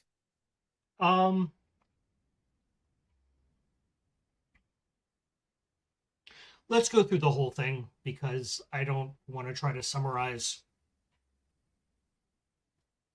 Okay, so the video starts off with the camera being positioned up on the wall kind of secretly, and then it focuses in on a table wherein the entire Liberty League is sitting at one end, and in walk a collection of Marines. All at the type of their top of their fighting form. They're one and all look impressive. You would not want to get into a fist fight with any of them, especially if both of you have been drinking and you have something to actually fight about. But they're all very well behaved, and the meeting starts off with, as described last week, where they're talking about how all of them are volunteers.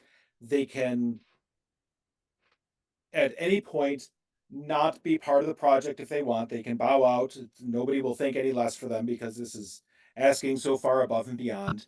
And then one of them stands up and gives a very nice speech about how they have already, pledged themselves to this fine nation and they will continue to do such.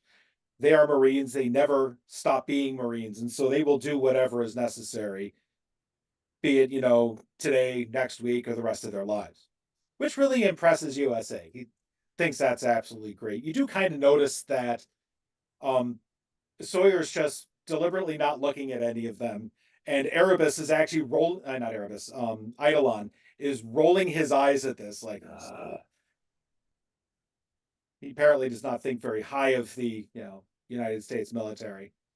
But, it's a person who gets in tune with gods. Maybe he knows a few things about war and how bad that can all turn out. All right. So what did these poor bastards volunteer for? So shortly thereafter,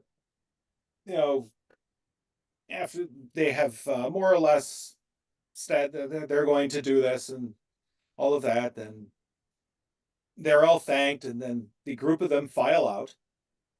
The door closes, and then the Liberty League is sitting around the table, and none of them are getting up.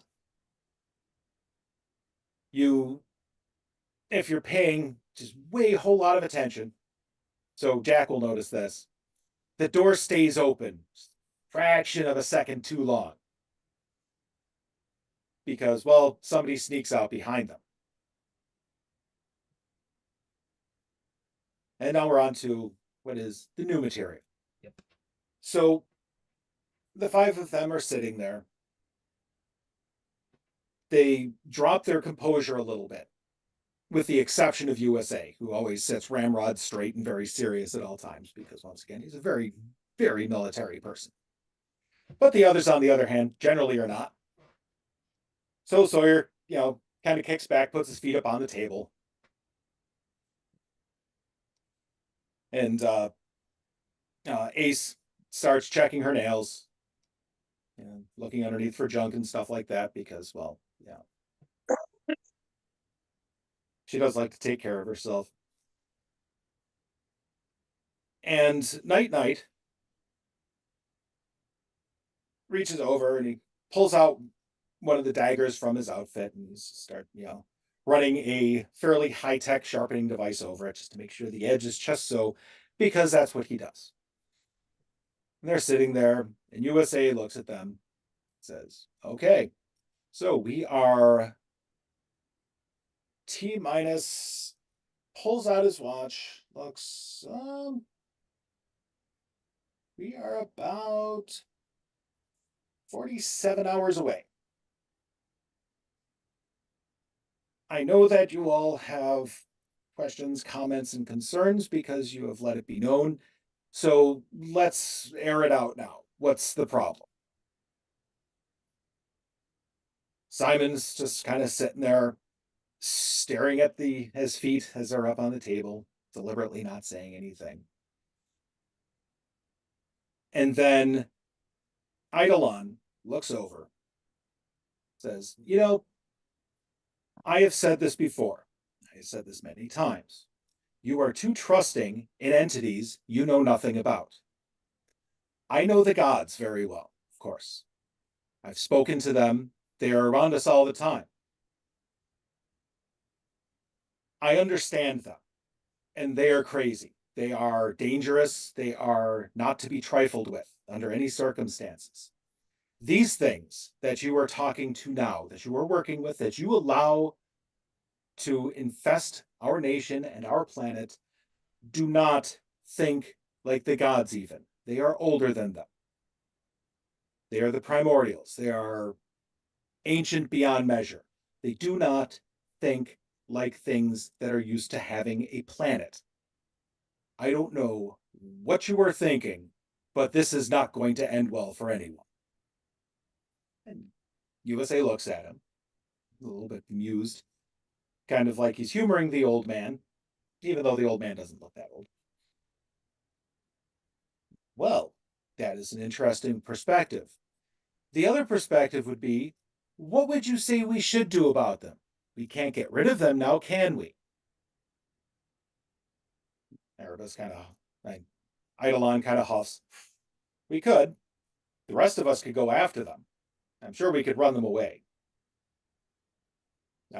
Most of them now have a physical form. We can do something about that.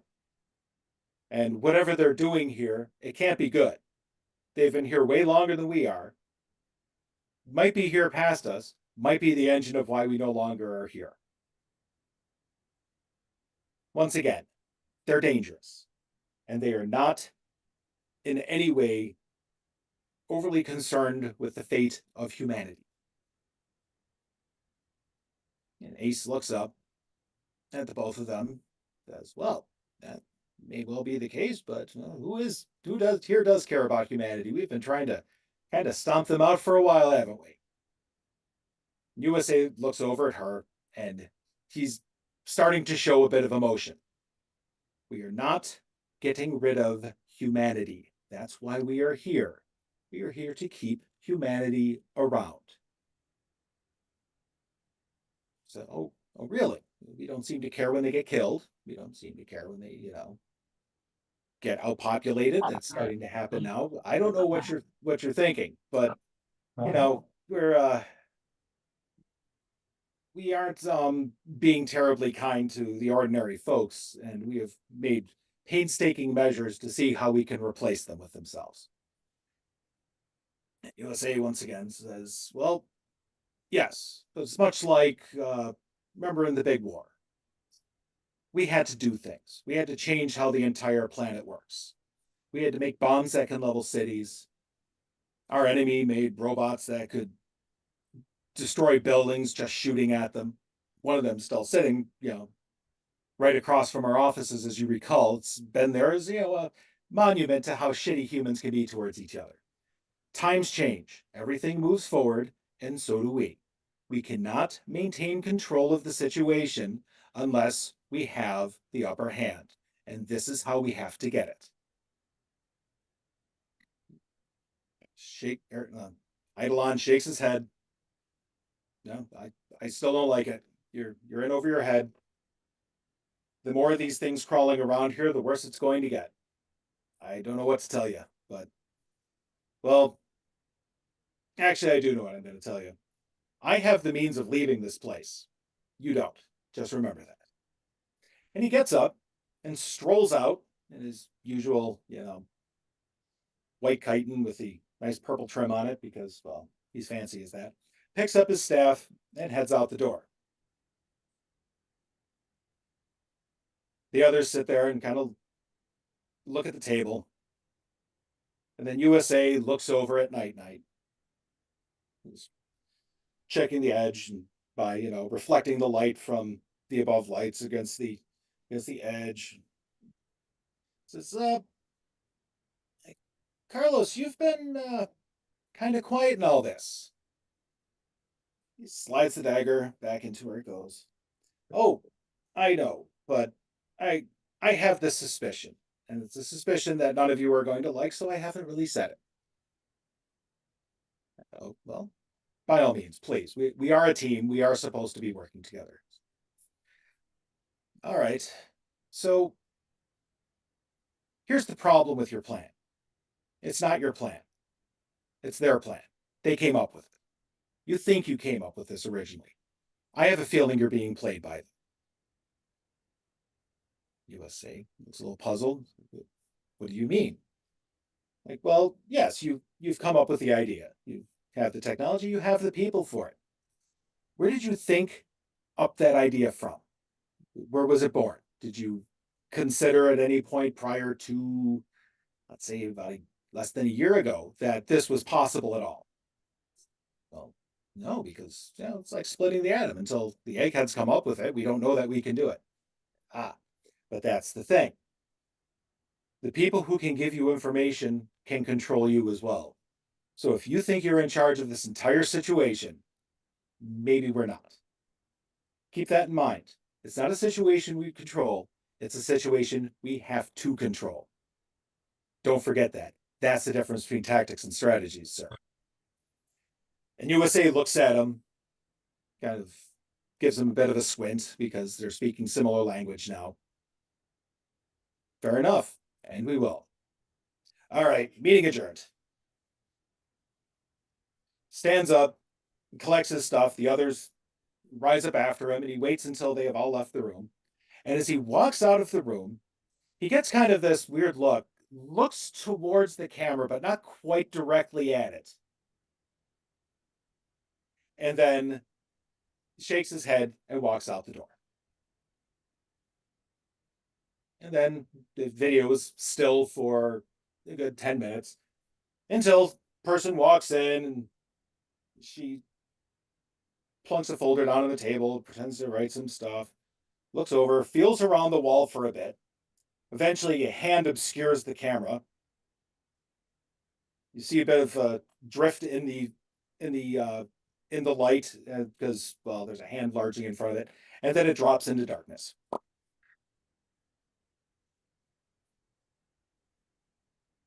Right. So I will stop the playback at that point. Not delete the rest of the footage though. I'll go over that later. Well, isn't that just play? Yeah. Nice tailgating job, by the way. It's almost not perceptible. Never thought I'd be agreeing with Eidolon, and actually Night Night seems considerably more sensible than his name would suggest. Yeah. So, sounds like the Liberty League knows about the potential colonization plans from our extra-dimensional friends.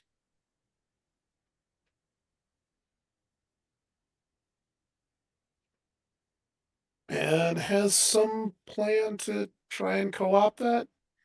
I don't know. Are the poor jarheads volunteering to be symbiotes? Or are they going to alter them in some way to try and fight those off?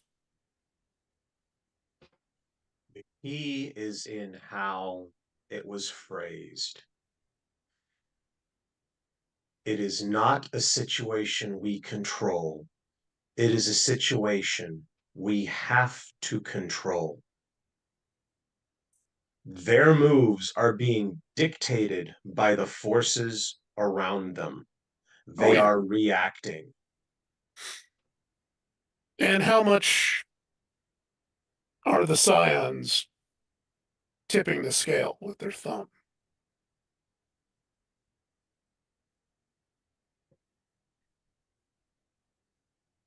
Ask a Scion. I mean, And get a straight answer from Bill? Come on. right? And he's our best shot for one in the first place. Yeah. He gives us the information he wants to give us. Mm-hmm. If It's it works another- for us, all the better. Gene, Yeah, but how much does your traveling companion sense from? Is it? Do you share senses, or could you perhaps shut down the communication?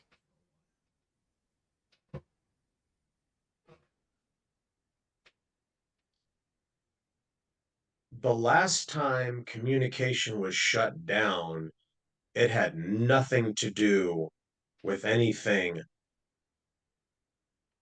I did purposefully.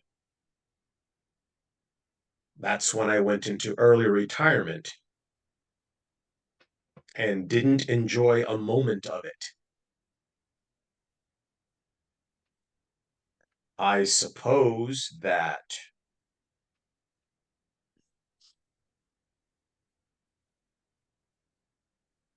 we could delve into that a little bit. But to say that I'm a little weary just brings back some unpleasant memories.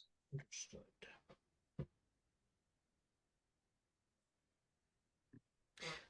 I'm just concerned because let's call it what it is. If what seems for all the world like an invasion plan With a light bulb. is being conducted by the friends of your little brain slug,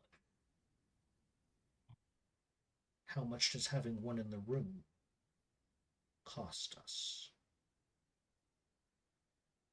And at that comment, the hair on the back of my neck starts to get a little bit prickly, and just there's a rustling internally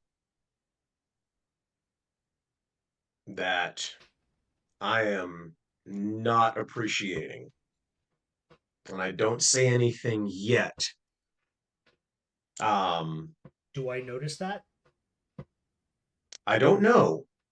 Patrick? I think you can notice that he's getting uncomfortable with the line of questioning.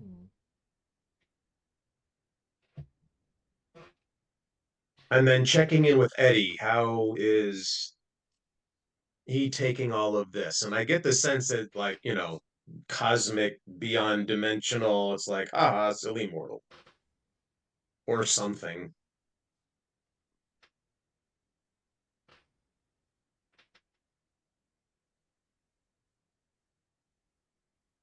Eddie is bemused by what's happening right now. Mm-hmm. Because he is responding, of course, to your sense of,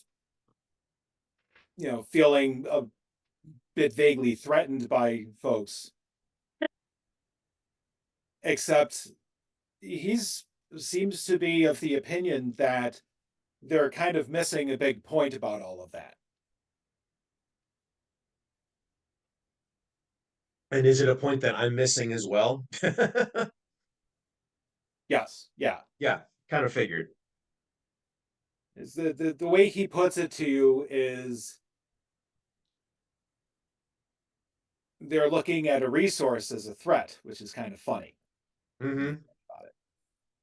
But just so categorically human. Exactly. And that's why Eddie likes it so much. It's like, oh, this is fascinating.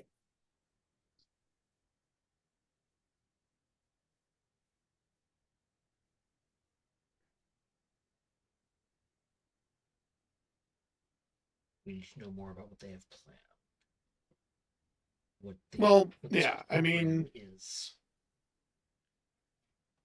So Erebus has been scouting out potential Earth-like planets. It's found an exoplanet candidate that'll probably work. It's recruited a team of scientists, which I'm guessing, from what Sawyer said about, astrophysicist, is going to be working on terraforming / colonization plans. So I'm wondering if that's a lifeboat. That's where Erebus and his chosen friends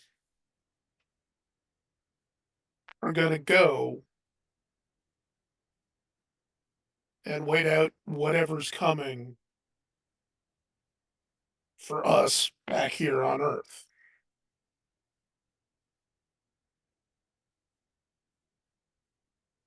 Well, that's a slightly chilling thought. Well, yeah, I'm still trying to factor in what the mercenaries have to do with all that. If they're cutouts or if they're initial target for whatever Liberty League's doing with the Marines. Of course, I could be also completely off base, and the recent ambassador to the UN to another existential threat that we're dealing with is actually the real target. And that's going down in 2 days.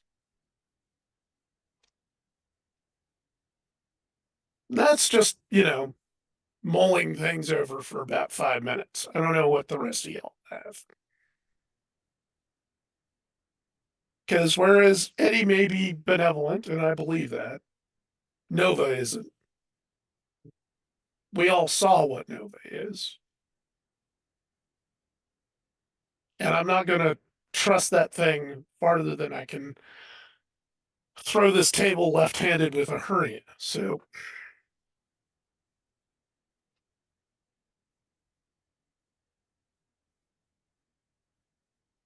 We have far more questions than answers, and apparently 2 days to remedy that. well, the only thing new about that situation is the deadline. We've been operating 1 or 2 steps behind from the get-go.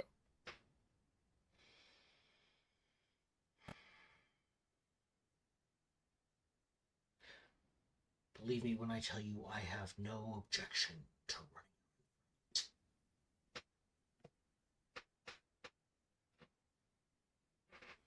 Oh yeah, I'd like to get ahead of the power curve too. The question is how. Gene, Yes. how confident are you in Eddie's loyalties? He's given me no reason to question. And when necessity calls, ever since things have been restored properly,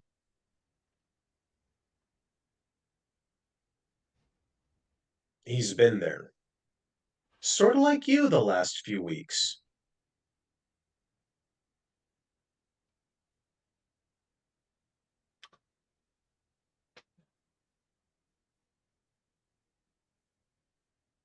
You all have been good for me. And apparently something is good going on this way too.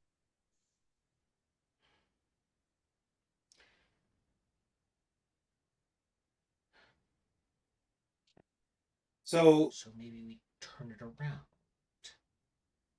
Knox pokes at the popcorn some more because he's really enjoying this discussion. He stands up, stretches his wings out as far as they go, then puts them back together, stands up, looking in that imperious, I'm a crow, I can look at anything the way that I want to kind of look, because they can look incredibly dignified every once in a while. Yeah, one of their part of their charm, I guess. Unless they're walking. Yes. Well, then they can do that little crow strut. Yeah, they either look like gentlemen walking around, they're just missing a top hat and a monocle, or they look kind of goofy. Depends how many squirrels are around to offset the goofy side of it.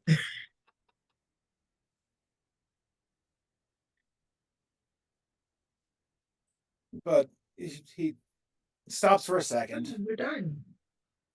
Do we need to get the communication board out for the Knox? Oh, the communication board's already out for Knox. That's always there. Yeah, it's called Neva. Well, no, got him one of the, cat dog things. It's Oh like yeah, the Ouija board. hungry, angry. Condescending. Sick of bullshit. Speak of the devil. Those two have been poked so much the board is actually worn through. Yeah. Like the cat who's angry Oh, about yeah. everything all the time, like when they don't have Yes. food. Angry. Yes. So Yep. kind of stands up, looks around at the rest of you, looks at Neva, and does that kind of quiet vocalizing thing that crows like to do when they're, just chatting with each other, not shouting across an entire quad at school, and murmurs something to her.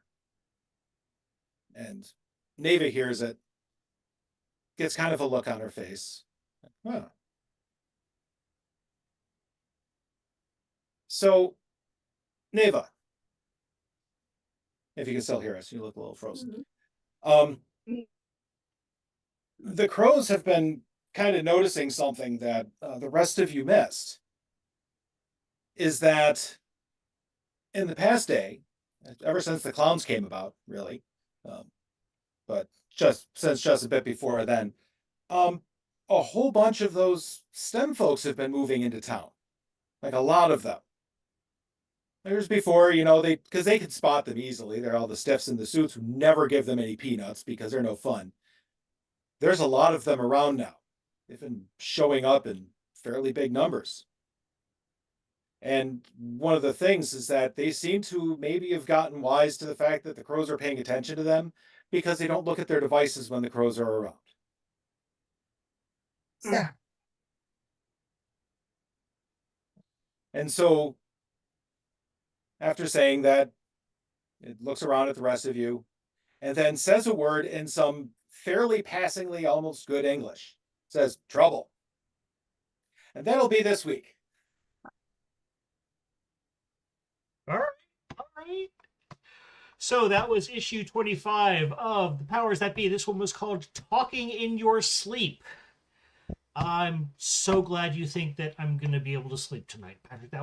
Thank you. I appreciate that faith, misguided though it may be. Anyway, we're going to close this one up, take a quick break, then come back and do an after show. If you are interested in seeing that, that will be live that will be up for display on YouTube, hopefully tomorrow evening. If you like what we do here, leave us a comment. If you don't like what we do here, leave us a comment. Either way, just let us know that you're out there. But in the meantime, for Patrick, ECAT, Matt, Julie, and Ray, I am Trevor, the Vitruvian Meeple. Good night, everybody. That better.